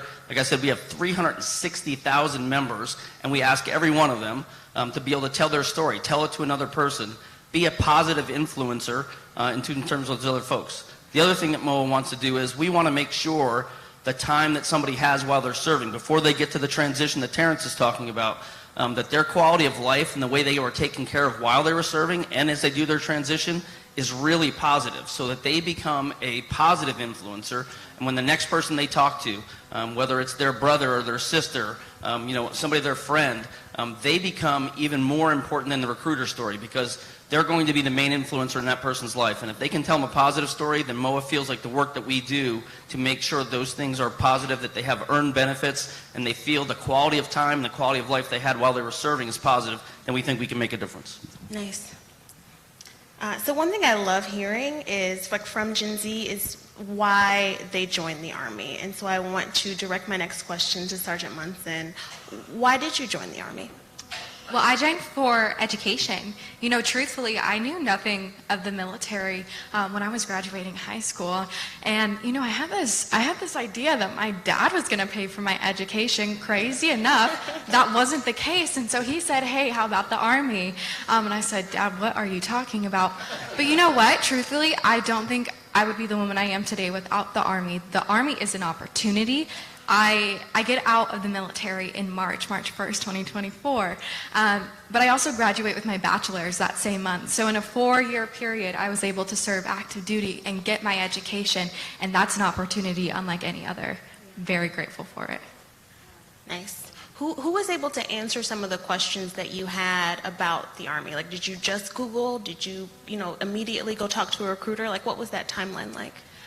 I didn't immediately go talk to a recruiter, but I think it was just a slow learning process. I did go see a recruiter, but everything I learned from experience, from literally just going to basic training. I just put myself out there and I just did it, right?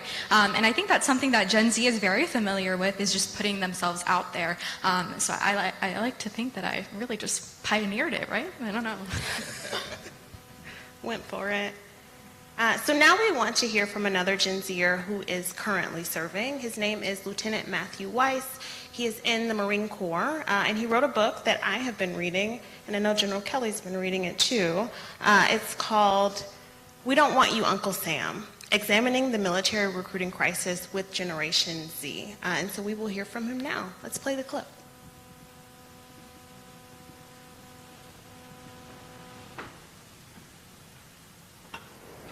Hey MSC, I'm Second Lieutenant Matthew Weiss, coming to you live from my barracks room 10,000 miles away. Currently forward deployed with the United States Marine Corps. On the news, I, like many of you, watched the military recruiting crisis with my generation. But I saw mostly generals and admirals, 30 years of experience talking about this issue. I wanted to give a Gen Z perspective, so I wrote this best-selling book, We Don't Want You, Uncle Sam, Examining the Recruiting Crisis with Generation Z. The book has 21 chapters, each analyzing a problem and offering a potential solution. I talk about modern topics like performance-based pay, how Gen Z is competitive, but we're not the everyone gets a trophy generation, and the importance of mental health and social media. I'm only 25, but I wanted to give a young person's perspective on why we're struggling to recruit in the military. So far, the reception from private to retired 3-star has been really strong, both in the military community and out of it. Overall, I argue that the value proposition of the military is that we are the world's greatest physical social network. The connections you form in service are exactly what is needed for a very lonely Generation Z. Overall, as active duty service members and veterans, we have a crucial role in shaping the marketing narrative and influencing more Gen Zers to join the military. Military recruiting is all of our responsibility. So please feel free to head to the back and get one of the 100 free copies of the book, or check it out online at Amazon. We don't want you, Uncle Sam. Thanks for the support, and I hope we can all work together to solve the military recruiting crisis with Generation Z. Nice. Yeah, one of the things he mentions is that military recruiting should be like all of our jobs. You know what I mean? And another thing he talked about that in the book, saying that our recruiters have arguably one of the hardest jobs in the service currently, right? Like they're taken from their regular MOS. They're like, you have to know how to do social media, and now you have to know how to do sales. You have to know how to do human resources. You know what I mean? And so, what assistance can our audience today, Colonel Hockett, provide to help our recruiters? So I think General Kelly touched on it a little bit. Tell your story. As a veteran, as a member of the military, you tend to be very humble. Oh, I was just a squad leader. Oh, I was just a platoon leader. Oh, I just drove tanks for the Army, or whatever you did. The word just, serving and being that 1% willing to raise your right hand, is absolutely invaluable. And you don't, I'm sorry, the word just should not be in that conversation, right? So I think getting out, telling your story, and mentoring, coaching people about the values that the Army, Navy, Air Force, Marines, that service has, especially with this generation, because I believe that this generation really wants to serve in some way. And if that's service to the nation, then great. And so I just, again, reinforcing, tell your story, find people willing to listen, and don't be overly humble about what you've done, and thank you all for your service. Sure. And I know things that help me is when I have folks who are influencers in our community come to me and say, like, hey, can I introduce you to a superintendent that I know? Or can I introduce you to someone who could help your recruiting efforts? And that's really beneficial. I think some people don't know that they can just walk into a recruiting office, right? Even if you're not 17, right, or eligible to serve. Like, you can walk in and ask them, like, how can I help you? So there's an image that most people have in their heads about what a veteran is, right? The broken hero image. Especially for people like myself who didn't grow up with any sort of military background. And that image has perpetuated for decades at this point. But we in this room know veterans to be successful entrepreneurs, to be in the C-suite at Fortune 500 companies, right? To be title holders like Miss Washington. So what is it going to take to shift society's perception of that broken hero archetype when it comes to our veteran population? And we'll start with General Kelly. Yeah, thanks, Sarah. You know, kind of continuing the same theme, it's not surprising. That's what you see, right? Ever since we went into our post 9/11, the injured folks, the folks that come back, wounded warrior programs, all those things are there. And we're really grateful that they're there, because one of the things we have to do is we have to take care of those wounded folks. Otherwise, the next folks won't serve. But there are so many other things about military service, and that is such a small group. Never to diminish the potential for injury and all those things, but the percent of folks who are in that situation are really small in the military. When you are wearing the uniform like the colonel here is, and I had this up until April of 22, you often can't tell, then switch out of that and talk about those things and switch to the positive aspects. You can't switch to the, hey, there are CEOs, there's somebody like Terrence, there's somebody like Vanessa who has served. Because you're sort of in those discussions. The senator or the congressman is talking to you and asking you to answer for, there's mold in the barracks, which there are, and it has to be fixed. But there's so many other positive things, the education stuff that we go on. Veterans employed at a higher rate than anybody else in the country. The national unemployment rate is higher than it is for veterans. Veterans get employed at a higher rate than anybody else, even if you're injured. If you're injured, you are, compared to other disabled members of society, you are employed at a much higher rate because you have this group, this community of folks to take care of you. And so we need to be able to tell that to folks, to be able to say, these are the positive aspects of service, these are the opportunities you're going to have. Employers are going to want you for all your experience at a much higher rate than anybody else. The education that you're going to get, the education that Vanessa joined for, right? All these things that are there sometimes get washed away when we just talk about the broken sort of hero architect of what we see from a veteran. Our job at places like Mo and other organizations is to be able to tell those stories that these guys can't tell. Nice. What about you, Terrence? Yeah, I mean, it's a very interesting conversation. There are, several veterans out there who may be dealing with, various different injuries or illnesses because of their service.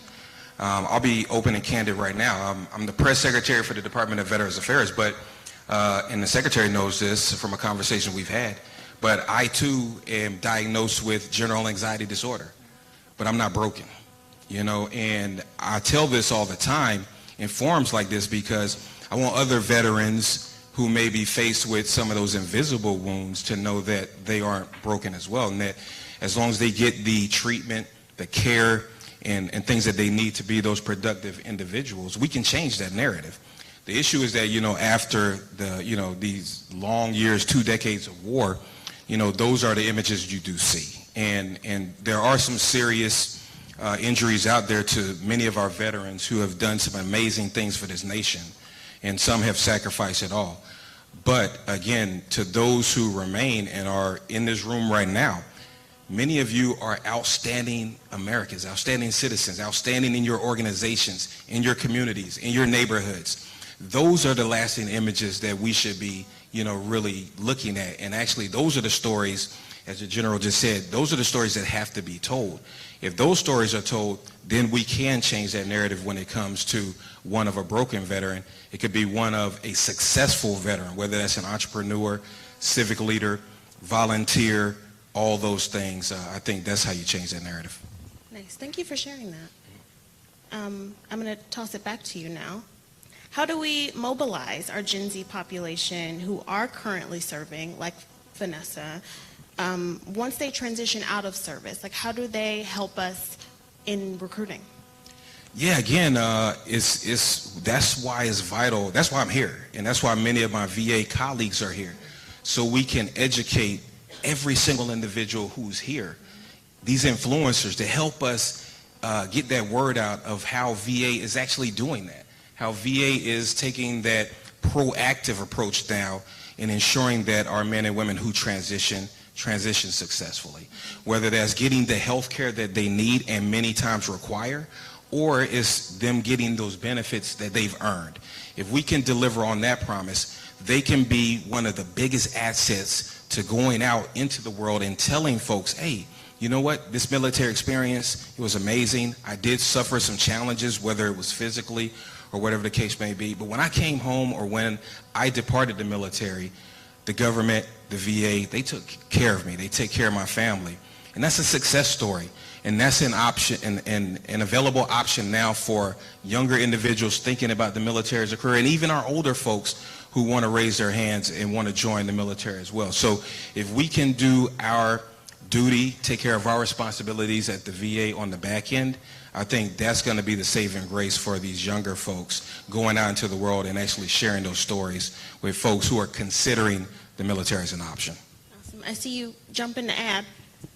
Yeah, I think just to add to what Terrence said, I think the other part of this is we want the Gen Zers to be the influencers for the next group of people. And so the best way for us to have the Gen Z be positive influencers is to make sure their experience is great, as Terrence said. Both while they're serving, the VA is going to take care of them after they've served, but we have to make sure the benefits they get, the health care, the quality of life, if they're serving with a family, their child care, their pay, their medical care while they're serving, all those things have to be good for them so that when it's time for them to talk to somebody, when Vanessa's done and she goes on to be Miss America, we want her to come to the next person and say, but when my time in the Army was great, and it was great because people took care of me. So MOA's job in that regard is to make sure we're advocating for those things, making sure that when people raise their hand and volunteer to serve in our all-volunteer force, that we are there to back them up, that says their volunteer service means something and we're there for them.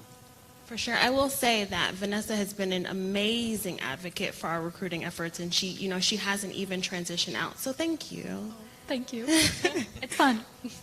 So Vanessa, now that you've served for a few years, what do you think is the best way the military can create a more inclusive and supportive environment for future generations?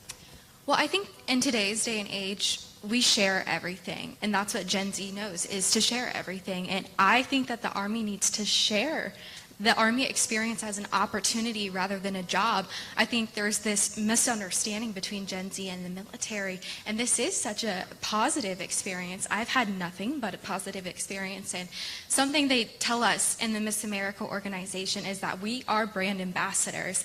But my experience is very unique because I don't only get to be a brand ambassador for Miss America or Miss Washington, but for the United States Army.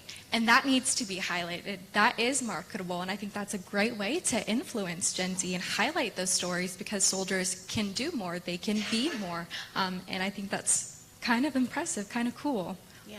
And another, in talks that we've had, we talked about the fact that, like, you are a soldier and, you know what I mean? And I feel like, you know, decades past, right, you were just a soldier and that's all you were, right, until you transition out. So can you speak a little bit to, like, the dual role that you have?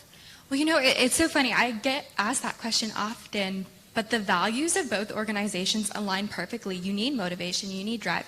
You learn both of those things in the United States Army or in the military, right? And so it's very funny because externally they don't look similar at all, but intrinsically they're very much the same. So it's been very fun to communicate that parallel to everyone, especially in Washington State, you know, traveling constantly. It's such a great opportunity to share what the United States Army has done for me. For sure. Okay, does anyone else have anything to add before we open it up for questions? All right. Who's got some questions for our panel members? I do. Have you all ever thought about integrating civilian recruiters into the U.S. military recruiting community? Big reason why I work as a supervisor for the federal in-town acquisition, Marine Corps veteran as well, spent some time in recruiting to the Marine Corps. So obviously, as we're going through Gen Z, you're trying to find these new skills, especially cybersecurity. So you're talking about that. I hired for cybersecurity.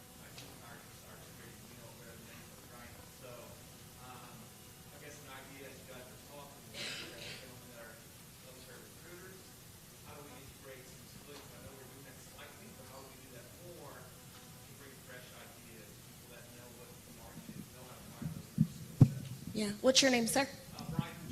Brian has asked, just for those who couldn't hear, if the military is looking at integrating civilian recruiters, so not just green suiters. So thanks for the question, Brian. I don't know how, you know, before I got here, how much we've actually looked at that. What I do know is that part of being a recruiter is about talking about the experience that you'll have in the Army because it's an education process. It's not like recruiting for Amazon or Walmart where a person who's working in the warehouse is kind of a similar experience, right? So I think it's something that we can look at, and we actually have a significant number of civilians in our organization already, but none as recruiters right now. So I can take that back and absolutely look into it. I think it's worthy of discussion for sure. And I'll add to that, for those of us who work in advertising and public affairs, we do have positions that are more like digital marketing, social media marketing, and so we're able to generate leads with that position that is a civilian position, which we then hand over to our virtual recruiters who do the pre-qualification process. Yeah, great question. Anyone else? Yes. Can we get you to come to the mic just so everyone can hear you? Sorry. Hi everyone, I'm Haley. I am the CEO of Torch Warrior Wear. We're a clothing brand for military women. Have you guys ever thought about shifting the social media guidance for incoming Gen Zers? Because I feel like when I was in 2020, I just got out in 2021, and all my social media was like super, there was just like a lot of feeling like, oh, you shouldn't be posting about certain things. Obviously there should be guidelines, but I feel like there should be maybe some like, it should be more celebrated in some ways instead of like looked down on. So what's the progress on that? I guess I'll start. I'll say we had a lot of conversations, you know, sitting around the Pentagon talking about social media. I think there's still more work to be done in DOD to understand and take advantage of and leverage social media as you're suggesting. I think, you know, what spooks the uniformed folks is when maybe operational details or security details are put onto social media that causes a problem, or when the social media becomes an easy path for somebody to bully or do something that they wouldn't have done otherwise if they weren't on social media. So I do think the military needs guidelines for those things, but I agree with you 100% that, and the Colonel said it before, there is opportunity to meet them where they're at. And they're in social media, they're in cyberspace, and the DoD needs to follow and find its way in there. Awesome. And my last follow-up is, with brands being able to potentially sponsor people in the military, so to kind of, again, that asset of being an influencer, is there any progress on brands being able to sponsor military members, like Under Armour sponsoring, Special Forces person, something like that? I'll just go. There's always a balance in, I'll just make a big plug. It's great that Matthew wrote this book, right? The conversation needs to happen, and you need to get everybody. It's all hands on deck in this discussion, and so I really think it's great that he wrote that book. In this regard, though, what I would say is there's a balance for the military between individual and team. All of us have worn the uniform. All of us have gone in that place, know that team has to come before individual, and so you have to be careful that you don't allow, whether it's advertising, branding of an individual or the individuality to overwrite the team, right? So there's definitely needs to be expression at an individual level. If you could, I don't know if Under Armour sponsors Special Forces in a way, but you wouldn't want it to be such that the rest of the military team is alienated because those guys got something from Under Armour that nobody else got. So there's a balance in there because of the essentiality and necessity for the team to do really well, right? And so you don't want the team to be splintered somehow by those things. So I think it's worth thinking about. You just got to be careful, I think, from my perspective, that you don't unbalance the importance of team and unit cohesion in a military culture. Definitely. Thank you. So if I can answer the first question too, if you don't mind. Yes, sir. I think one of the things that we do when we're talking about social media is we get into thou shan't or thou shall not, as opposed to treating people like adults and having, giving some broad guidelines. It's almost like on occasion we're playing to not lose instead of playing to win. And I think we really need to get after the playing to win. And in this, as we're experimenting, and again, the Secretary's announcement talked about an innovation cell where we can actually go out and experiment on things and do some small scale innovation measures to be able to get after some of this. And I think that's a key component of it, is how do we leverage social media in a way that resonates with people, but while still maintains our legal, moral, ethical boundaries that we have. Thank you. Step up to the mic, sir. Hello, everybody. My name is B. Taylor, Navy veteran, friends and great colleague, Press Secretary Hayes up there.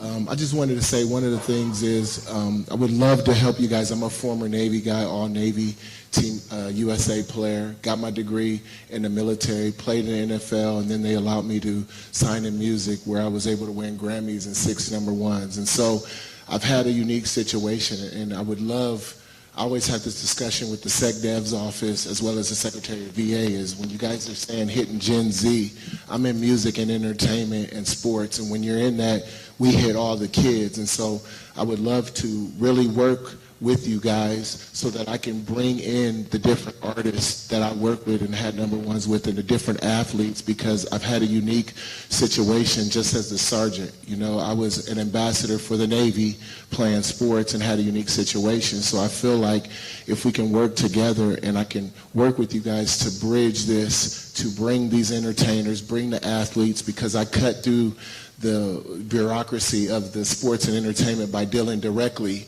with the artists and the athletes, not just trying to go through agents and all of that. And then I serve, so when I'm sitting there talking to them, they kind of understand more, and can use that platform as well of sports and entertainment to draw the young Gen Z. I feel like we could really help you guys in recruiting, help you guys to use, my story and other stories and really bring that together. So I would love to work with you guys, work with you as well. And like I said, Terrence been a big brother to me since, dealing with the Pentagon and everything. So I'm here and know that, I'm representing all of us in entertainment, and I want to do more to bring that together.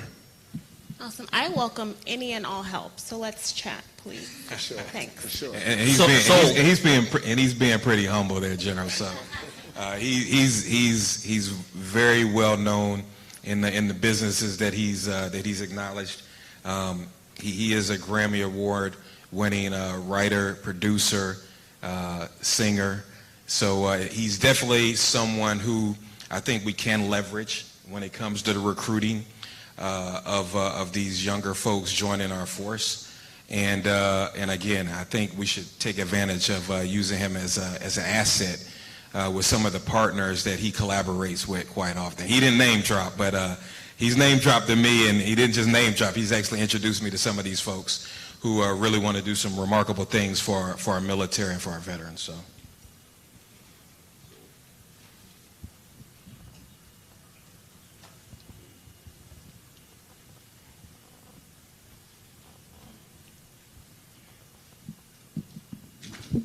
Hello, panel. Thank you for allowing me to come up and pose a question. My name is Bailey Steele, U.S. Navy veteran, as well as American Legionnaire.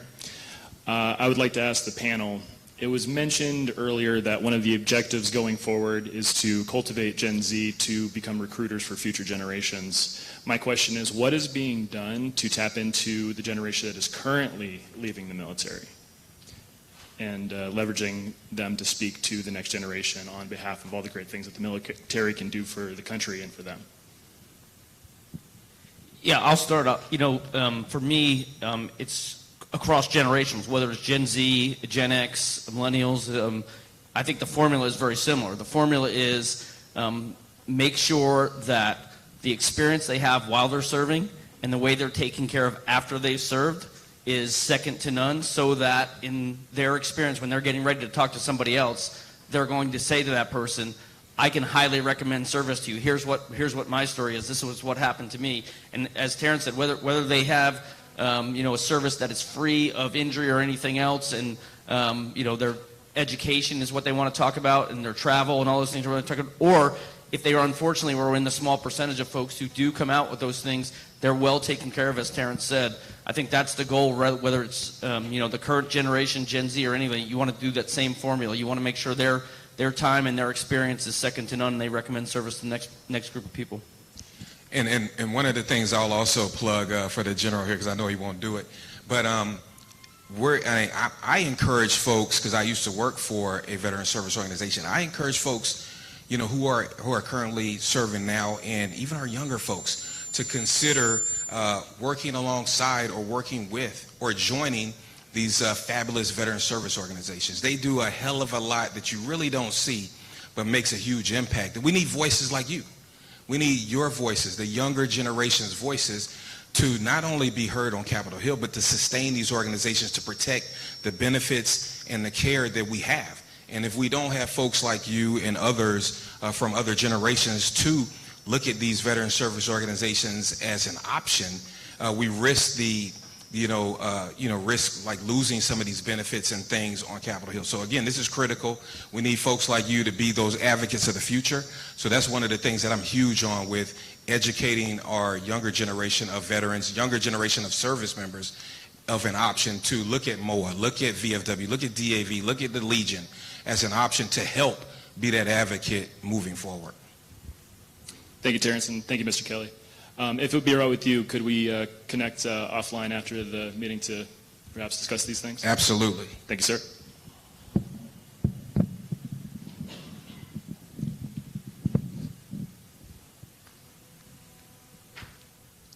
All right, do we have any other questions? Okay. Oh, yes. Yep, the mic is yours.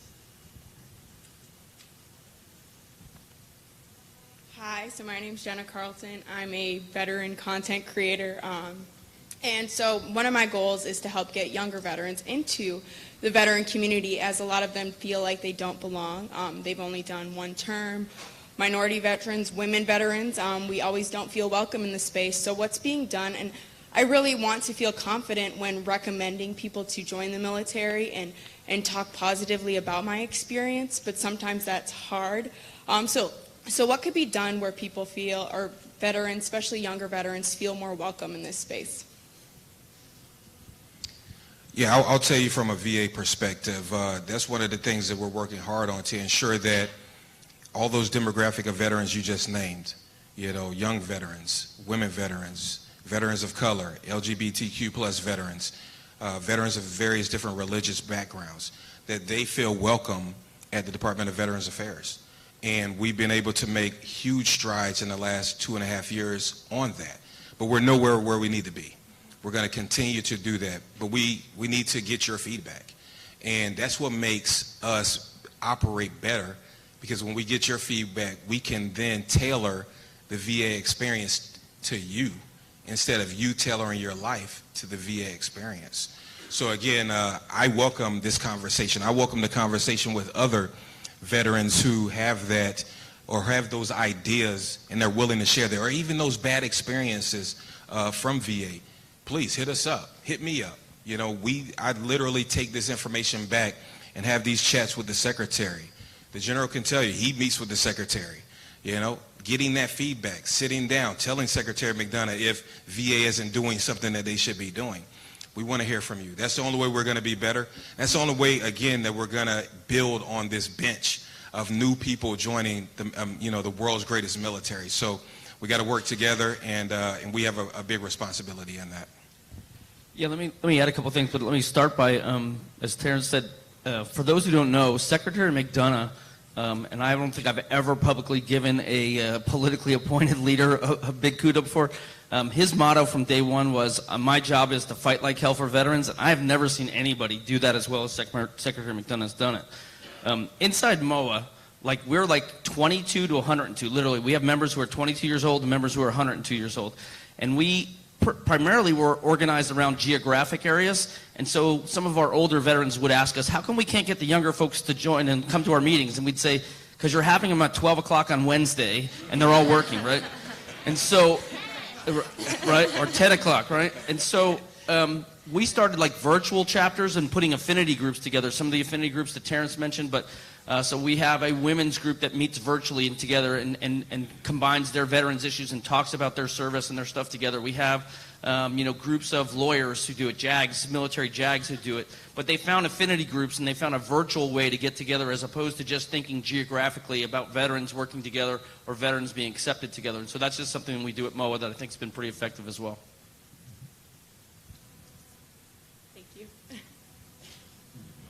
Yeah, go ahead.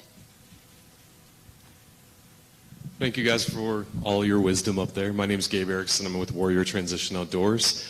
Before I started this, I was in professional sales. I'm a civilian, but my brother is actually in USAREC. I messaged you. Hey, my bro is in USAREC. And I'm a journalist by trade too. So. Oh, love that too. Yeah. But due to my background in professional sales, he had me come in and talk to a group of his recruiters. And I was able to share, hey, here's how I do in-home sales, which is I'm not the pushy guy, what some of those guys are, but I did really well. And I shared with them, and they said, I didn't learn any of that when they became recruiters. They didn't know how to manage appointments. So Gen Z aside, I think a lot of it has to do, if you're a good recruiter, a good salesman, you're connecting on a heart level with your potential customer, right? On what is important to them. Education to the sergeant, right? That was important to you. But for some people, maybe that's just a feature, right? So the difference between benefits and features is something that you pay attention to. You don't just shove what's out there as, hey, this is all good stuff. Oh, sorry. I was just curious if there's any revamping on the training of recruiters. A lot of those people that I've talked to didn't even want to be recruiters. They're in tanking. There are other things, and they just got assigned here, So I'm just curious what your thoughts are on that, and that's my question. Sorry, Mike. Absolutely. Thanks for that question. It's a great question because as we're looking at the workforce, how we go about selecting, assessing, placing, and training recruiters is just a critical component to this.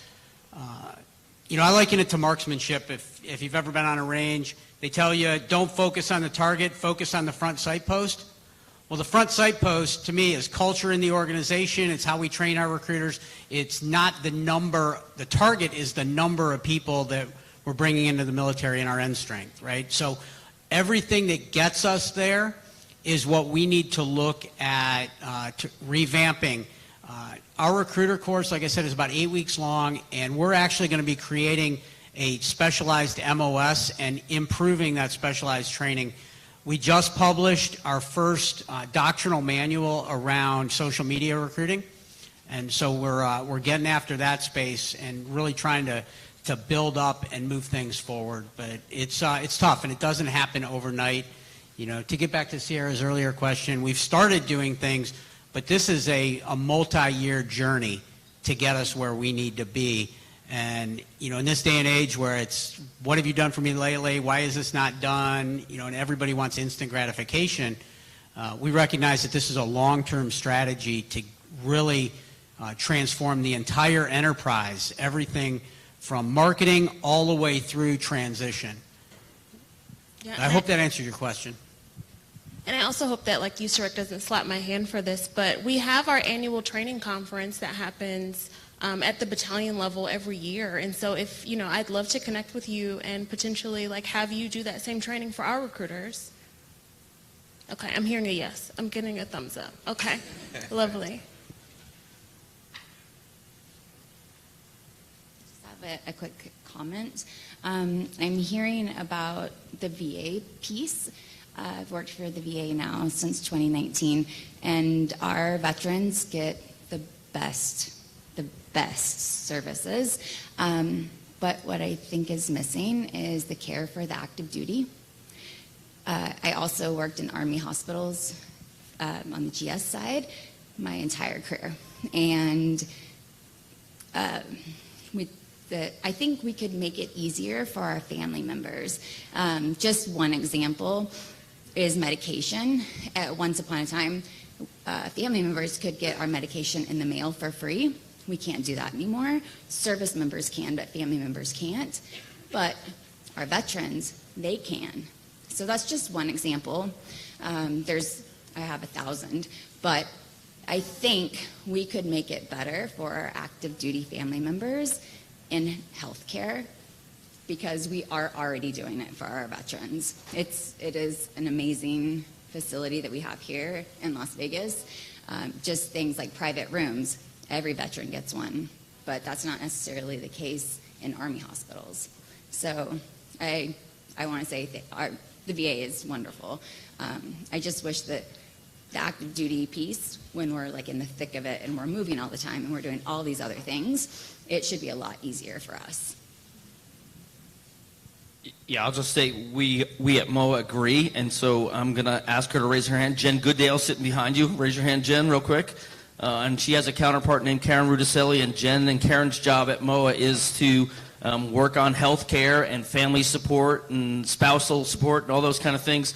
And we're constantly talking to DOD, and we're constantly talking to Congress on how do we make those things better, because we agree. If you've raised your hand to serve, then all those things ought to be there for you. It's not always easy. I know when I was serving, we didn't always get an A grade. That was always our goal, but we didn't always get an A grade. But military and veteran service organizations like MOA and Legion and everybody else that's been mentioned, that's what we're trying to do. We're trying to make sure that the Congress and the country understands that you get a lot from those people who serve. The freedoms, the economic security, everything from the country comes from those folks, and they deserve the best. So we agree with you.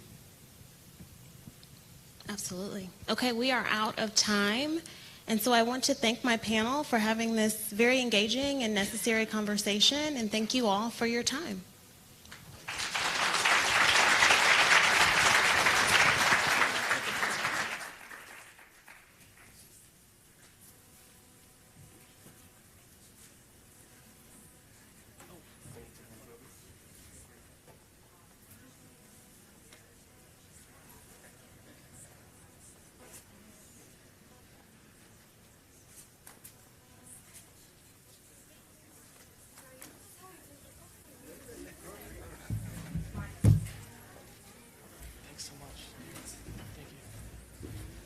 I tell you what, only at MIC will you find a stage where there is a panelist and both a uniform and a crown. So that was an awesome. I love the diversity and so cool. I really only here. We're going to keep rolling. Our next speaker is someone who you may have seen before on television.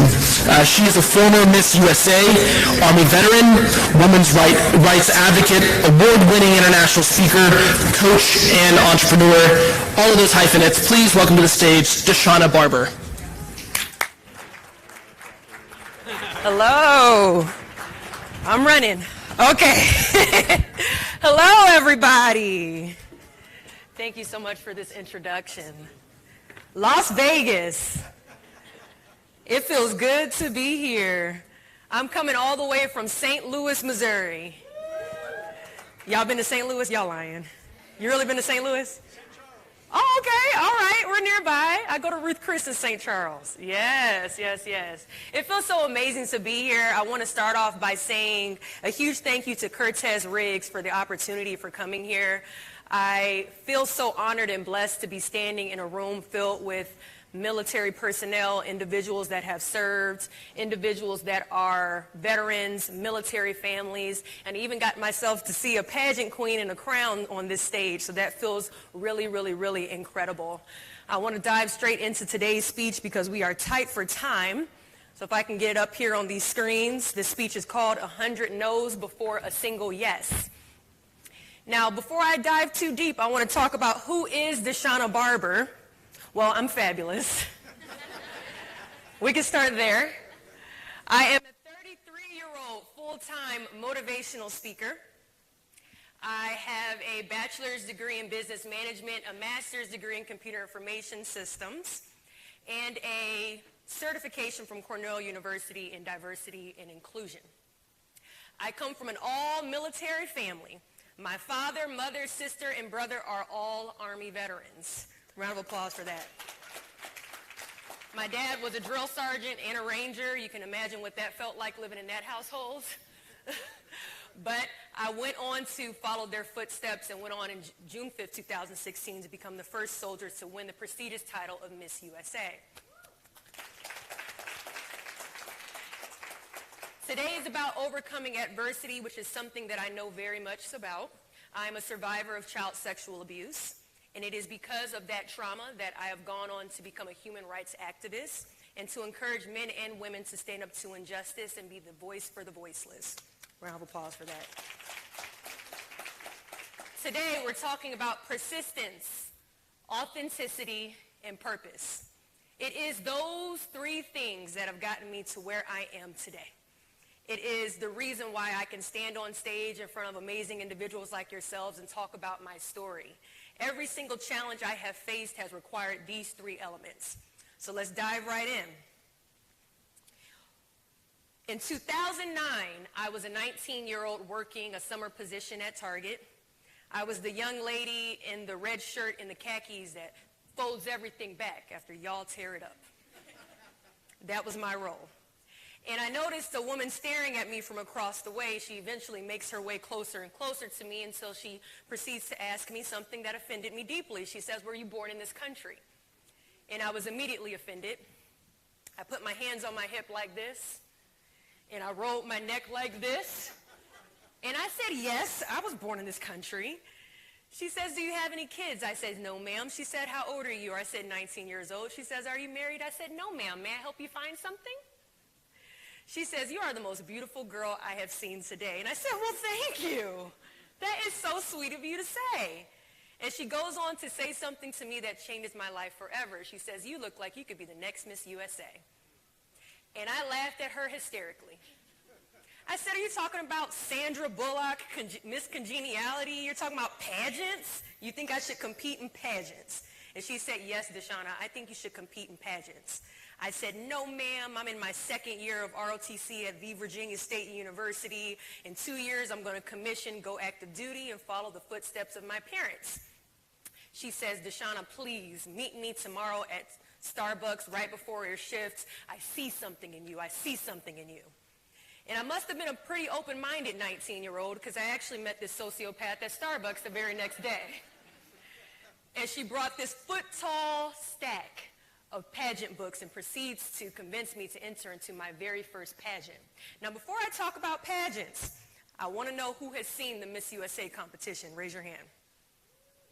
Now, leave your hands up now. Hold on. When you were watching, was there a talent competition? Y'all are watching Miss America. Miss USA has no talent. That's how I won. Okay, just kidding. Okay, so here's the difference, just really quickly. Miss America, Miss USA, Coke and Pepsi. All right, still tastes great, right? Miss America has a talent competition. Miss USA does not. Miss USA goes on to compete at Miss Universe internationally. Miss America does not, okay? So two different competitions.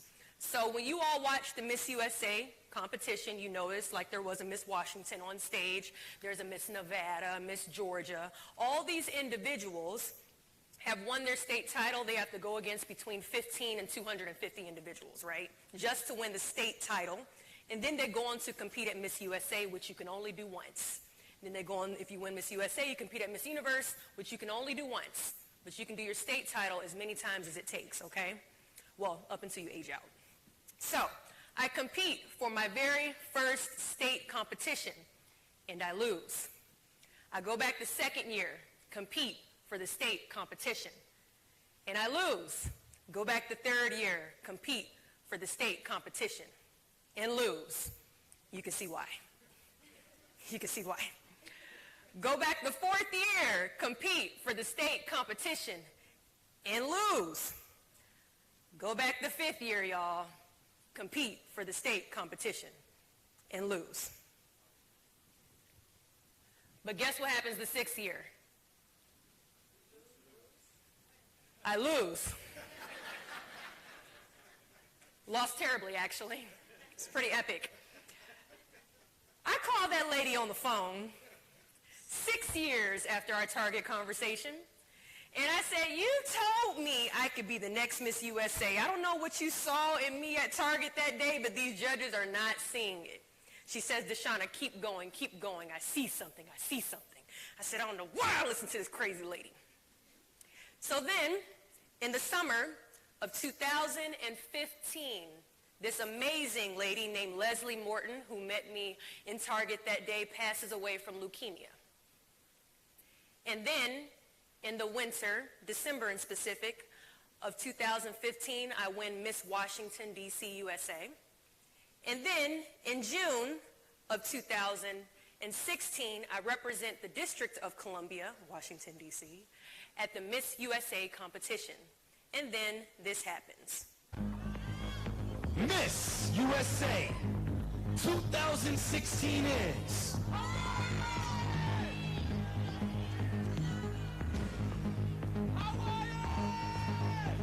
District of Columbia! A round of applause for perseverance.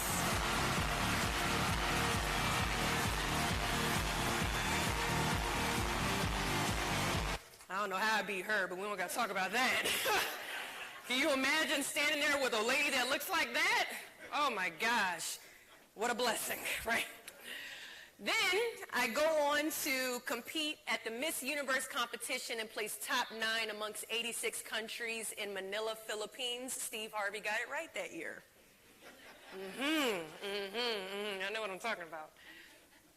Do not fear failure, but please be terrified of regret. I'll say that again.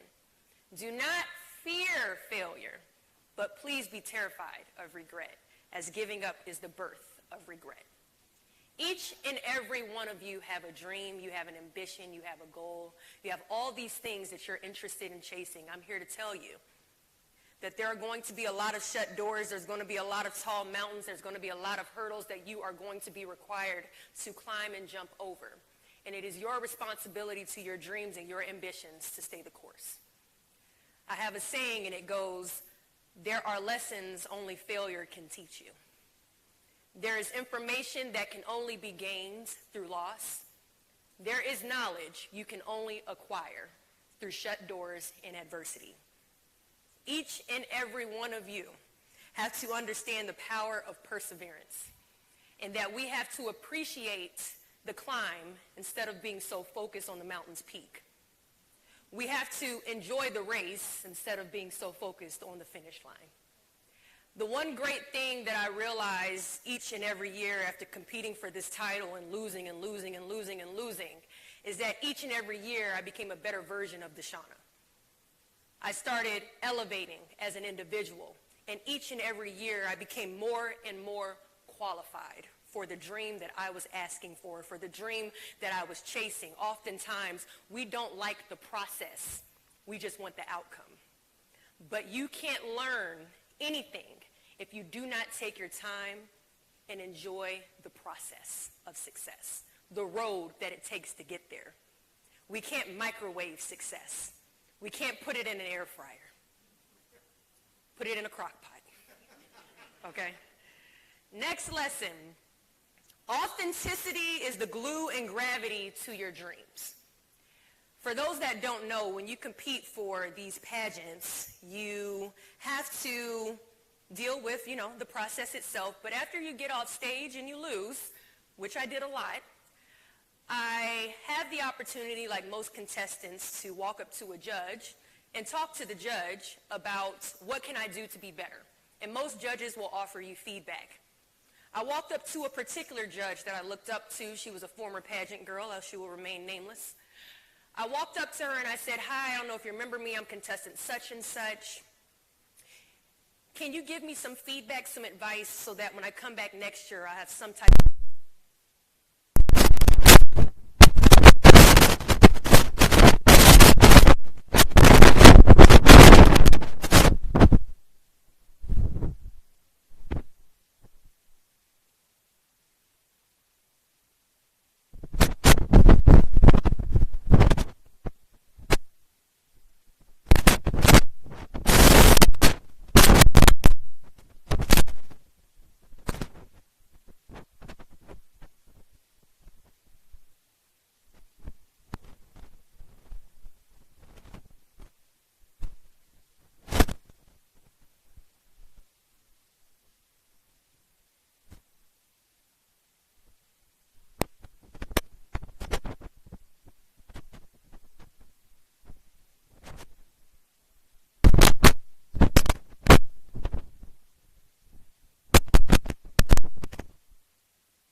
was in a deep, dark depression.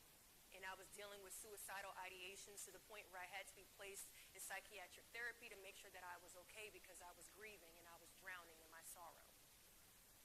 What does this say about the road to success? It says that you never know what someone is going through and to never judge a book by its cover.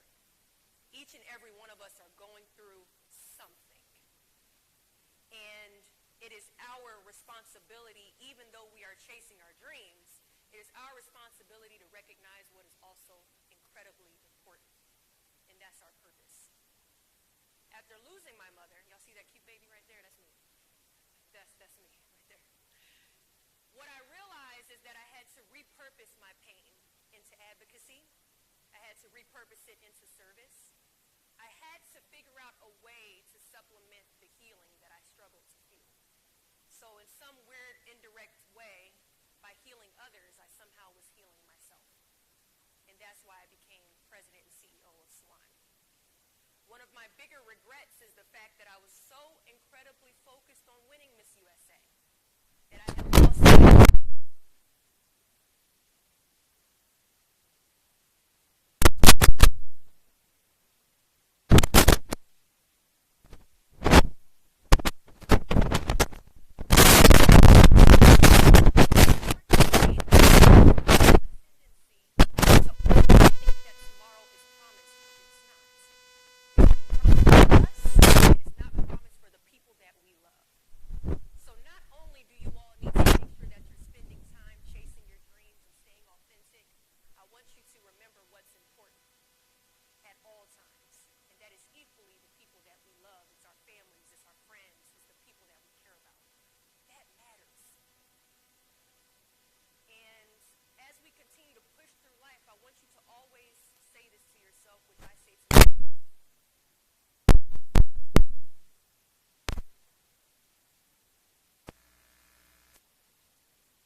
Sunday, and I'm preaching to y'all, okay? What's today, Kamar? Wednesday. Preaching to y'all on a Wednesday. Whew, it's amazing. In the end, we have three things to remind ourselves of. It's what? Perseverance. Say it with me. Perseverance. Authenticity. Purpose. One more time. Perseverance. Authenticity. Purpose. Thank you all so much. I have a shameless plug. I have a podcast called Sour Lost Sweet Lessons. It drops every single Wednesday. Y'all can find it on Apple Podcasts and Spotify and YouTube. Sour Lost Sweet Lessons is really great. I also have a book out called Pretty Ugly Lessons. You can find it on Amazon for $14.99, y'all. $14.99. It's a steal. And if you want to keep up with me, there's a few ways. On Instagram and YouTube and TikTok, it's Deshauna the Speaker. On LinkedIn and Facebook, it is just Deshauna Barber. Now I get the honor and pleasure of hearing some questions. Q&A time. Thank y'all. I don't know where, I think this is the mic right here. Oh, never mind. You're at the, you know what you're doing. Go ahead, love. Kenya Moore is one of my idols. Have you gotten a chance to meet her? I have not. Oh, okay. I have not, but I did indirectly message her on GroupMe. We have a former Miss USA GroupMe account, and she messaged, and I messaged right behind her. So it made me feel like I somehow communicated with her directly, even though I didn't. But yeah, no, I love her too. She's one of the few darker toned Miss USAs. It's just me and her. So I love her, and she's one of the reasons why I competed. Yes, awesome. Keep following that dream. Thanks, love. Now, come on now. I know we have some questions. Here we go. Hi. Test 1, 2, 3. Okay, it's such a pleasure to meet you, by the way. Oh my gosh. Thank you. Stunning. So what I wanted to know was, you were in the Army while Yes. simultaneously preparing for Miss USA. Or Correct. okay. I was even in command. What did that process look like? That process was probably hell on earth if I had to describe it. But no, in truth, it was actually not so bad. I think one of the things that I appreciated about the military is that I was already physically currently working out. In pageantry, it's one of the hardest things that people face is getting into shape. But I was already in shape. I was already constantly, doing my PT, taking the PT test before it became what it is now, the very hard one that I don't have to worry about. But It was definitely a really awesome experience, but the balancing game was really hard. So I was stationed at Fort Meade. That's where my command was, and I had great soldiers. I had an awesome AGR that worked under me, and she ran everything while I was Miss USA. And to be honest, I worked really closely with Army Reserve Command, and we all had a chance to come together and talk about what is Deshauna's messaging going to look like. I loved the conversation before this where we wanted to talk about different ways to recruit, and boy, did they use me during that year to recruit. So it wasn't the easiest to balance, but I definitely did the best that I could, and I think I knocked it out the water. Thanks, love. I think we have another one. Hello. Hi. I'm not in the military, but my sister's in the military. And I wanted to talk a little bit more about your process. You said every year you failed but kept going back, but you never talked about exactly like what you said or what motivated you or what got you to keep going 6 years in a row. So I just wanted to hear a little bit about that. Thank you so much. So similar to the quote, do not fear failure, but please be terrified of regret, there is one thing that I don't like. I don't like feeling like I should have done something, or maybe I could have done more. That keeps me up at night thinking about all the things I should have, could have, did. So I have always pushed myself, no matter how unrealistic it is, I always go for it. I have a lot of quotes today, and one of them is be realistic with the timeline, be unrealistic with the goal. Oftentimes we spend too much time focused on the data, whether or not this can happen. What are the odds? And I think that that's where we really go wrong because we'll psych ourselves out pretty quickly. I had a 2.5% chance, I calculated, of winning Miss USA when I walked on that stage. But darn it, I'm going to try. I'm going to try. Because at the end of the day, this is a one-time opportunity. We only get to live life once. So I'm just a big believer where I need to sleep at night. I like sleep. And I'm not going to be able to get any sleep if I'm thinking about what I should have, could have, did. So I always say take risk. What's life for if you're not taking a risk? Who wants to live in the safe zone? I always say that your dreams are not in your comfort zone. They never are. So I always like to go back and back and back, and I'm going to keep going until I run out of options. And I'm just kind of stubborn in that way, and I think we all should be. So that's one of the things I would recommend to you all. Take the risk. Go for it. Keep pushing. And just do it till you run out of options. Thanks, honey. Hi. Hey. Hey. So, story time. I'm Sherlinda Scales, and my very first MIC was 2016. Oh, okay, yeah. So when I attended, it was because my friend Molly May had just won Miss Veteran America. Yeah. Yep. I was her runner-up. Wow. Right? Yeah. We're the first all three officers to win. Amazing, the top three. But for me, seeing you, you were my playbook. Thank you. Because, Thank y'all. I was like, she's serving, she looks like me, I'm just going to stalk her and figure out this pageant thing. Because just like you, I'm like, what do we do? What are we doing here? Yeah. But your heart for service, I just want to really applaud the way that you kept showing up and kept showing up.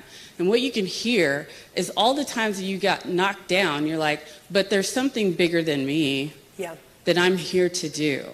Amen. And I said, well, hopefully one day I'll get to meet her and thank her in person.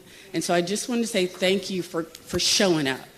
Thank you. And even here to Mick this year, we really appreciate the message that you gave because it's very powerful. I wanted to give you a copy of my book that just came out. Thank you. It's called Rock Bottom Has a Trampoline, and it's about. Ooh, I like, girl, I might have to steal that. You might have to see that. It's kind of a train wreck because it's 179 pages of rock bottom. Love it. But I identified with a lot of what you said. I lost my grandfather, who was my father figure, to lung cancer, so I understand that. Mm-hmm. So there was a lot of parallels in your life that I just want to say I'm so glad our paths crossed. Amen. And if you don't mind, I'm going to come give you a country hug. Yeah, I'll take photos. I'll be here to take photos with you guys. Thank you so much. Oh, thank you. I got a book, y'all. Rock Bottom Has a Trampoline. I like it. Thank you, love. I'll meet you afterwards, okay? Thank you. And I think we have time. Do we have time for one more? Okay, one more. I think I saw her hand right here. Hello. Hi. Well, I'm a fan.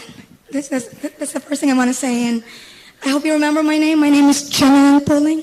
Say it again. Jenilyn Pulling. We're going to talk So I'm about going it later. to pull It's okay. you into my space. Yeah.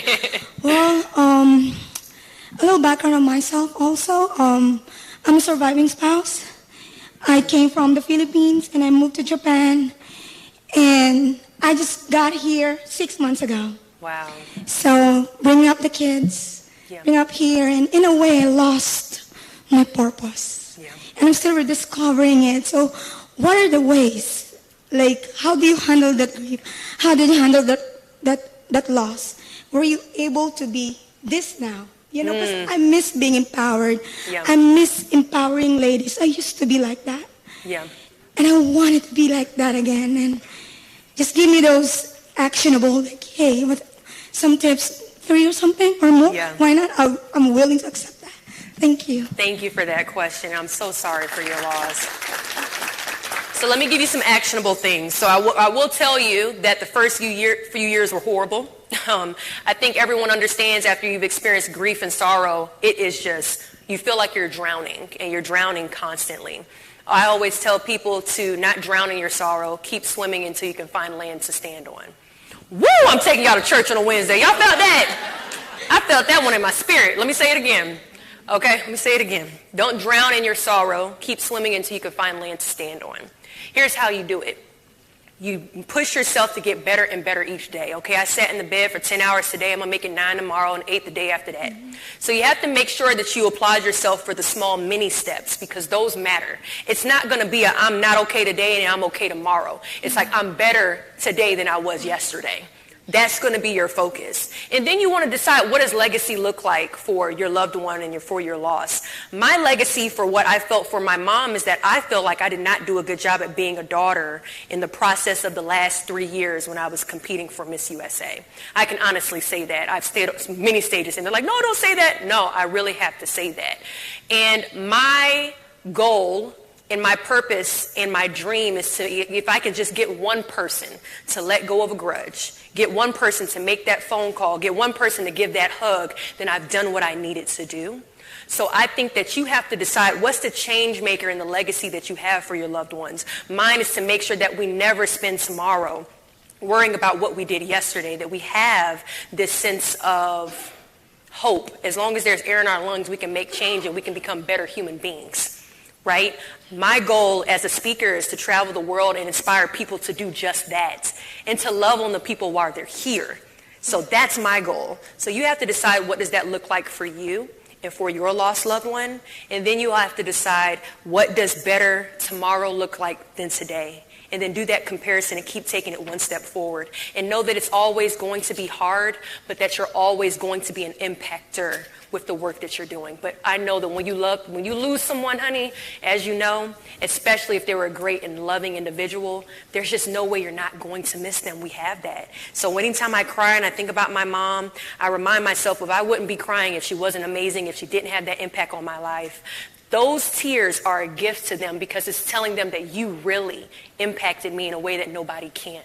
So it's almost a thank you and a hug to them. I'm never afraid of crying. I'll probably cry when I get back to my room. And it's really just me saying, thank you, Mom, for being an amazing mother. So don't be afraid of your emotions and your feelings. Make your impact, make your purpose, create the legacy, and make tomorrow better than today. Oh, thank you. Oh, you're welcome, Thank you. love. Thank you. Military Influencer Conference, it has been a pleasure. I'm going to be out there taking photos. If anyone wants to take a photo with me, again, follow my podcast, purchase my book on Amazon. Love y'all so much. Bye-bye.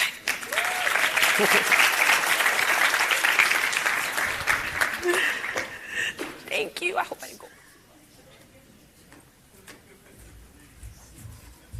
You know, Deshauna, for the second time today, I'm going to say it. Amen. You know, that was cool to see that energy change in the room, and it's going to propel us right into our final speaker for today. So I loved what Deshauna said about perseverance. She said, no, do not fear failure. But somehow when I stood next to our next speaker, I kind of feared that a little bit. So our next speaker and the guy who's going to wrap it up for us today is the celebrity chef Andre Rush. He began his career serving in the Army, including tours in Iraq and Afghanistan. Then in 2018, he received international attention for his 24-inch biceps and culinary prowess as he dealt out dishes in the White House for 4 administrations. Chef Rush, please get on up here.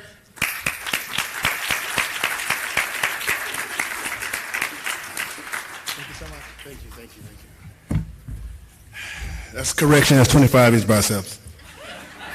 Better get it right next time. You owe me some push-ups, damn it. This working? Or I might just stand right here. I don't like just standing in one spot. Okay, I'll get Is it on? Thank you.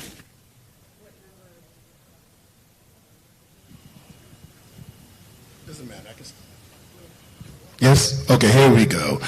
I'm too big to just be standing in one spot. I generate a lot of heat.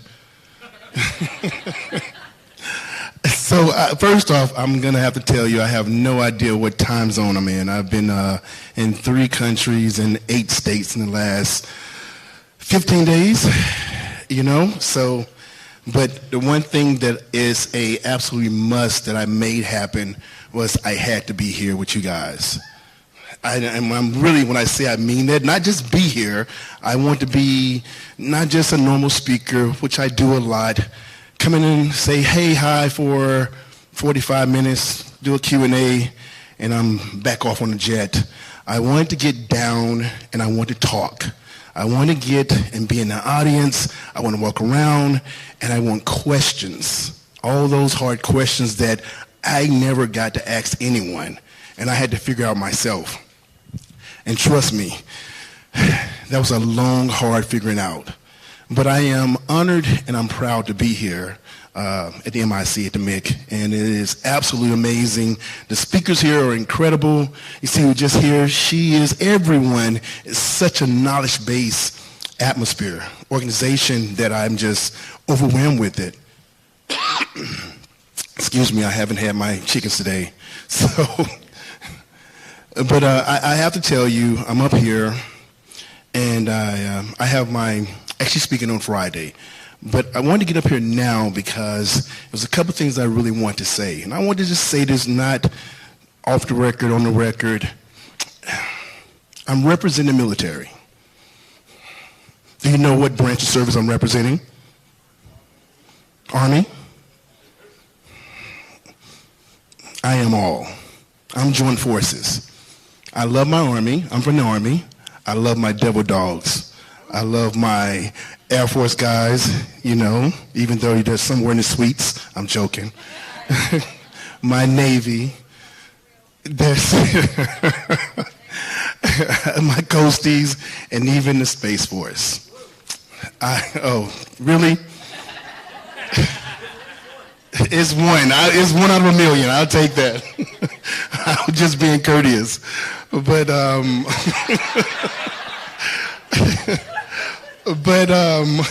I do.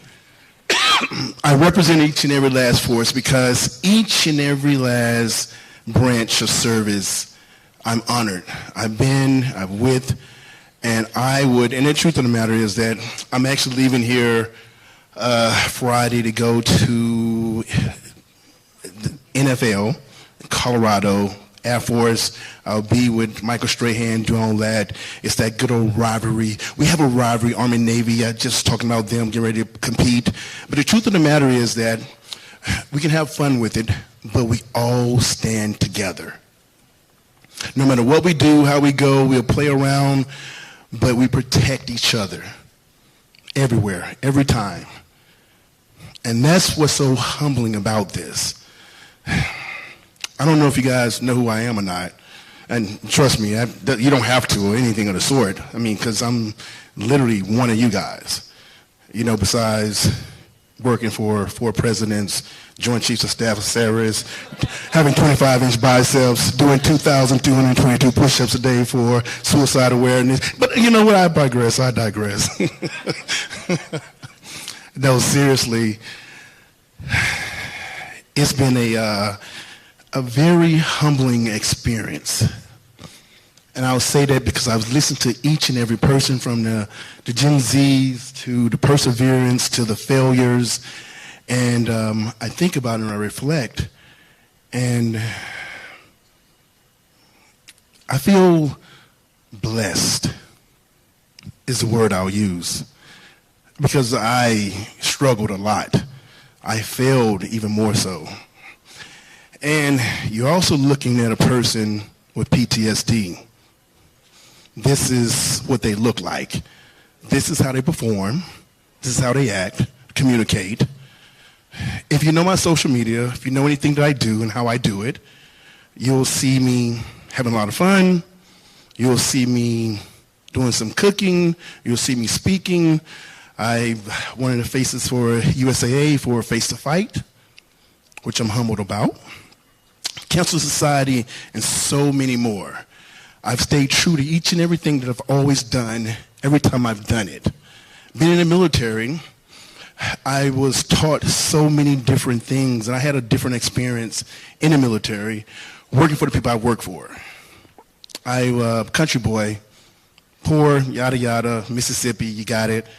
And Dad, same way, work hard than anyone. But he also told me one thing that was very, very important that I use today. My mom taught me how to love, which I do, unconditionally, literally unconditionally. My dad taught me how to work, but he also said, someone wants you to fail no matter where you go. I was a kid. I didn't know what that meant. I didn't understand it because he kept saying it to me. And I just, okay, Dad, I got it. I got it. But he also said, boys don't cook either. My mom was responsible for that because when I was younger, she would let me sneak and cook with her when I was young. My dad didn't know. I had no idea. He actually found out right before he passed away a few years ago. And he was so upset because I had all these accolades, all these different things I've done. You know, I have so many things that is in my closet, stacked up. Awards and citations and keys from the cities and everything. I don't have a trophy room or anything of the sort. And the reason why is because I'm not done. I'm not done. I'm too busy. I'm too busy. I'm too busy doing the things that I love to do, not only with the military, which is my foundation, but you got to think about this whole part about this. It's about us together. Even with me, who I am, when I say I'm blessed, I mean, I got TV shows. I get it.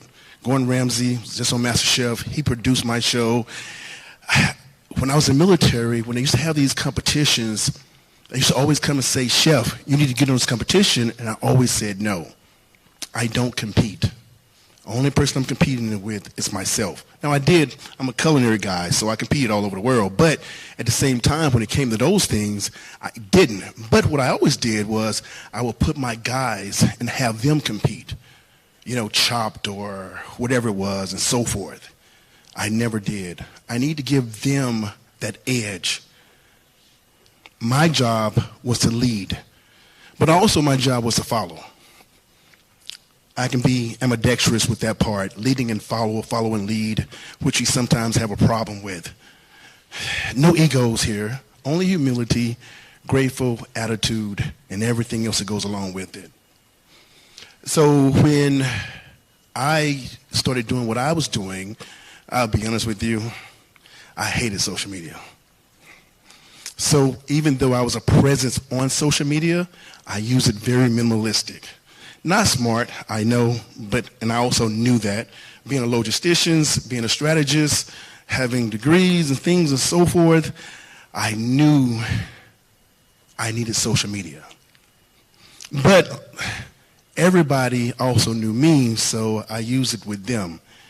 And one day, when Chef Ramsay reached out to me, like everybody else, and they were like, hey, you want to compete on this show? You want to compete on that show? And I said to them, like I said to him, I don't compete. I told Disney, they was like, oh, we got an ice cream show. We want you to be. I said, I don't compete. Either you're going to have me as a host or you're going to have me as a judge. And they were like, who are you? I said, I'm Chef Rush, damn it. You know what happened? They said, you know what, Chef? You're right. We thought about it. So one show, another show. Oh, also, by the way, I've never acted. But like as being a speaker, I've heard so many people that I work for talk, from the chairman, Joint Chief of Staff, the military, White House, and everyone. I listen, I'm absorbed.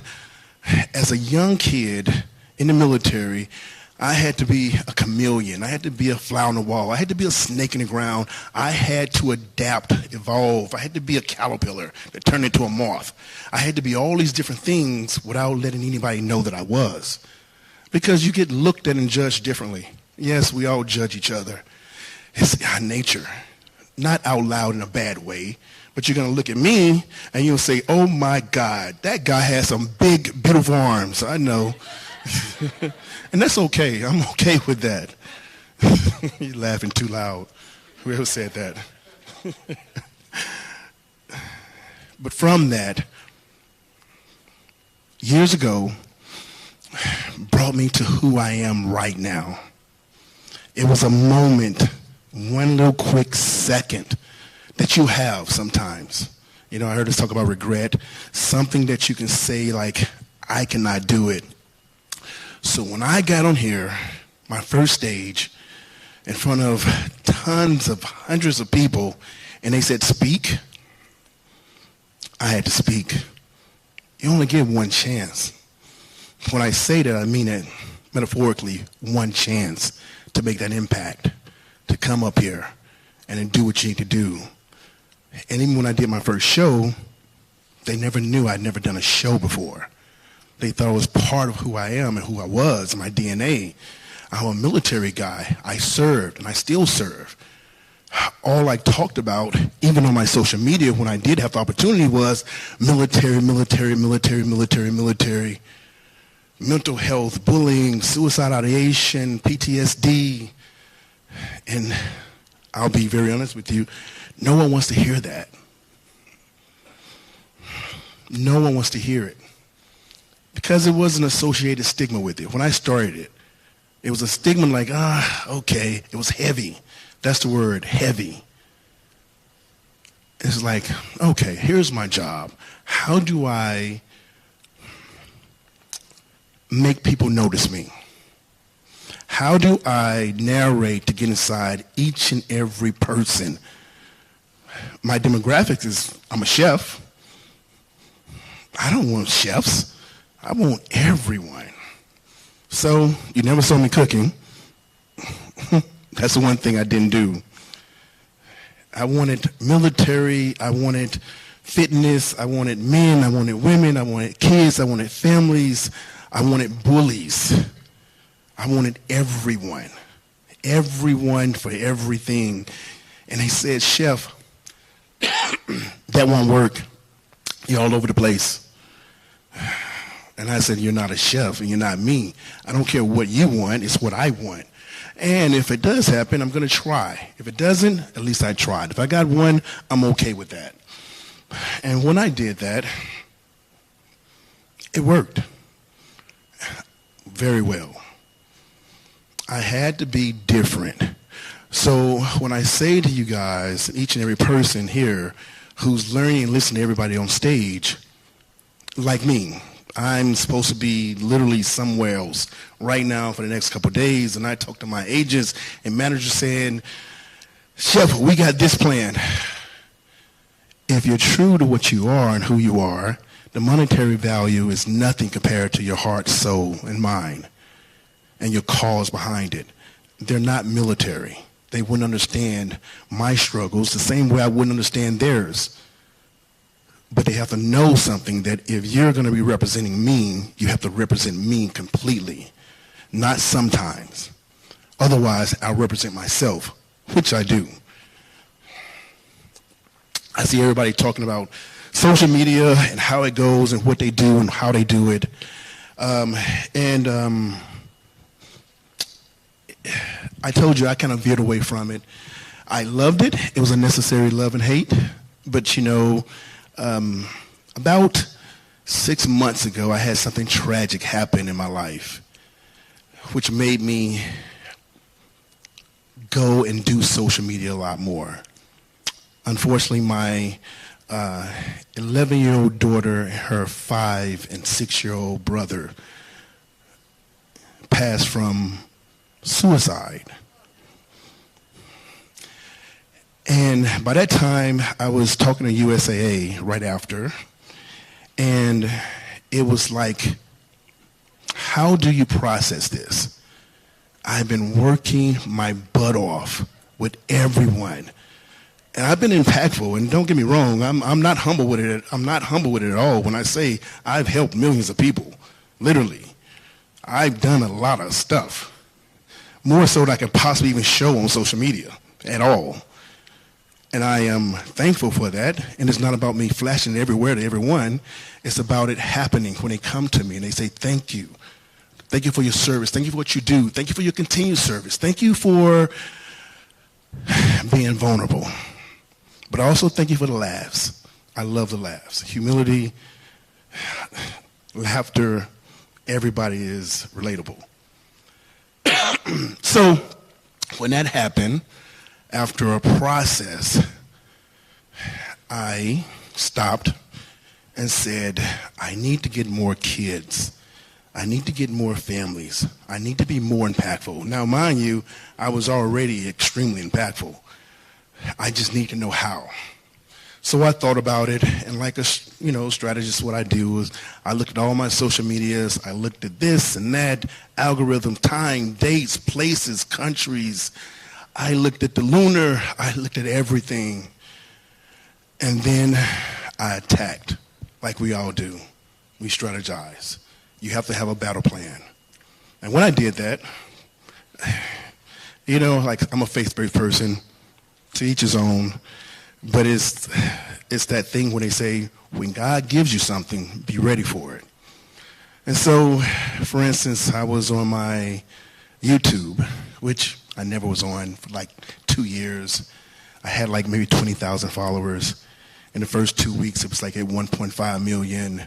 Then the other ones went up at the same time, another million, another million, another million, another million. And mind you, I'm running all this all my own. Actually, while I'm also filming, I'm taping, I'm speaking, I'm going all over the places. But the greatest thing about it was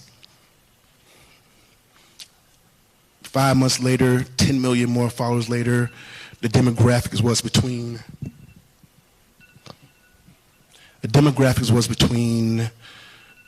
ages of 11 and 26. Is that me? Okay, that's my thing saying you're talking too long. Okay, between 11 and 26, and also the younger. So now everywhere I go, I get a bunch of kids coming up to me because I do these videos that are fun, it's cooking, and they think of me as a superhero, but also they come to me on my social and they say things to me they won't say to their parents. And the parents come to me and they say thank you, because everybody wants to be an influencer, but no one wants to be a role model. It's the difference. Everybody wants the money, but they don't want the time. You have to give the time. Me, I'm going to give the time. Time is the most valuable thing you could ever possibly have. So, for here at the MIC, I wanted to give you guys time. Not just come in for a second, so I'm here the whole entire time, and I'll be here. And I would encourage you, if you see me, ask me a question, take a picture. Otherwise, I'm going to grab you and shake you and make you take one. No, I'm not joking. I'm saying I'm a serious face, but I'm not joking. And also, if you know me, I do a lot of push-ups. 2,222. And it's a true statement. People didn't believe it until I actually bust a few people's hearts and they had to go to the hospital. And it's not about me challenging anyone. The only challenge is myself. But when 22 a day happened, I did push-ups. I'm an endurance trainer. Even at 283 pounds I am right now, 22 was too simple.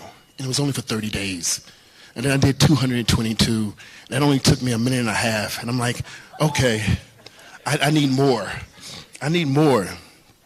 How, this is funny, how can I grab someone's attention even more so? So I started doing it 2,222 a day. But I was already literally 80% already there because I've already trained for it. My body was already conditioned for it, being an endurance trainer. And the brilliance about that is that instead of people asking me, they're like, whoa, that's a big, wait a second, why that number? That's my segue.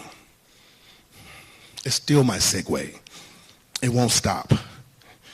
And even if it does stop, it's still my segue to understanding everything that we do, being here right now today, is on you.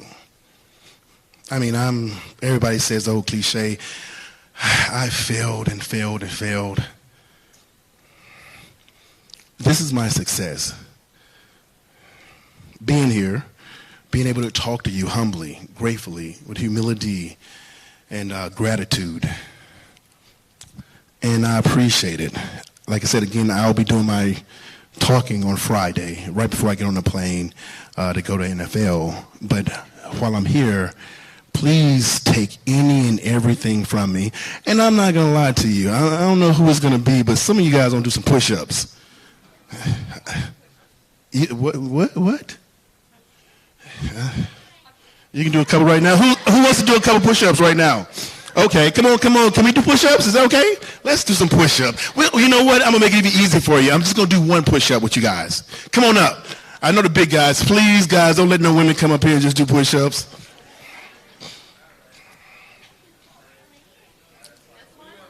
Just one push-up. Just one push-up.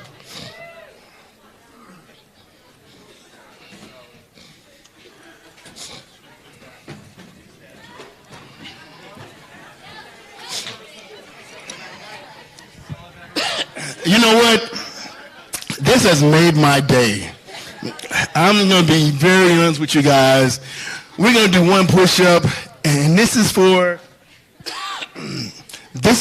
everyone who can't. I always tell people when you do this one push-up, it always comes with a cause and reason behind it, whether it be love, family, health, wealth, success, failures, it doesn't matter. But to see each and every last one of you guys doing it with me together, it's together. That's what all that matters. You have to remember that. All right, ready? We're just doing one. We're just doing one. But we're going to do this one with teamwork, right? You know teamwork? All right? I need a mic holder. Who can hold a mic for me? Just hold it to my mouth really quick. Did somebody come up? No, not you. I don't want you to hold it. Oh my God. No, here we go. No. Okay. No, it's only going to be one. Just keep it close to me. Now, when I get ready, we'll go sit, go down, and you just follow me. That's all. Okay? Ready? Let's go for it. Look at me. Look at your partner. We're going to go. Ready? You guys ready? Let's go. Slap. Wait. I said we got to follow me. This is teamwork. It's only one, damn it. One push-up. There we go. Let's stop. Think about it. I want everybody on the same accord. Because people think sometimes about these 2,200, they think it takes time. It's easy. Let's go down. Stop. There you go. Come here. I should be looking at you eye to eye. No, we ain't doing no chicken bacon. Here we go. There, let's go down. Stop. Your hardest thing that you'll ever do is that first step, that first breath, that first everything. You have to think about that. It always starts with just one. One is the beginning of everything. Uno, let's go down. Stop. Now we stopping about it. I've already done my 2,222. This is going to be 23, so you making me work. Here we go. Go down. Stop. There we go. I like it. I like it a lot. Think about it now. Let it sink in. Think about how many vets are struggling right now. Think about how this is with this one. Get off that ground. Let's go down. Let's go down. Stop. Get off that ground. Off that ground. That's what I'm talking about. That's what I'm talking about. Everything is about all of us. We do this together. We do this together. I'm 283 pounds. You better come on with me. Let's ready to go up. Let's go. And stop. Back down. Back down. Get back down. Get back down. Okay, I'm going to be easy with you. On 1, on 3. 1, 2. Look at me. With me. 1, 2, and 3. Slow, slow. Slow, slow, slow. Get up.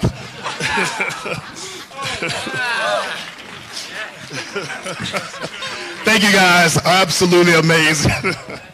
Thank you, brother.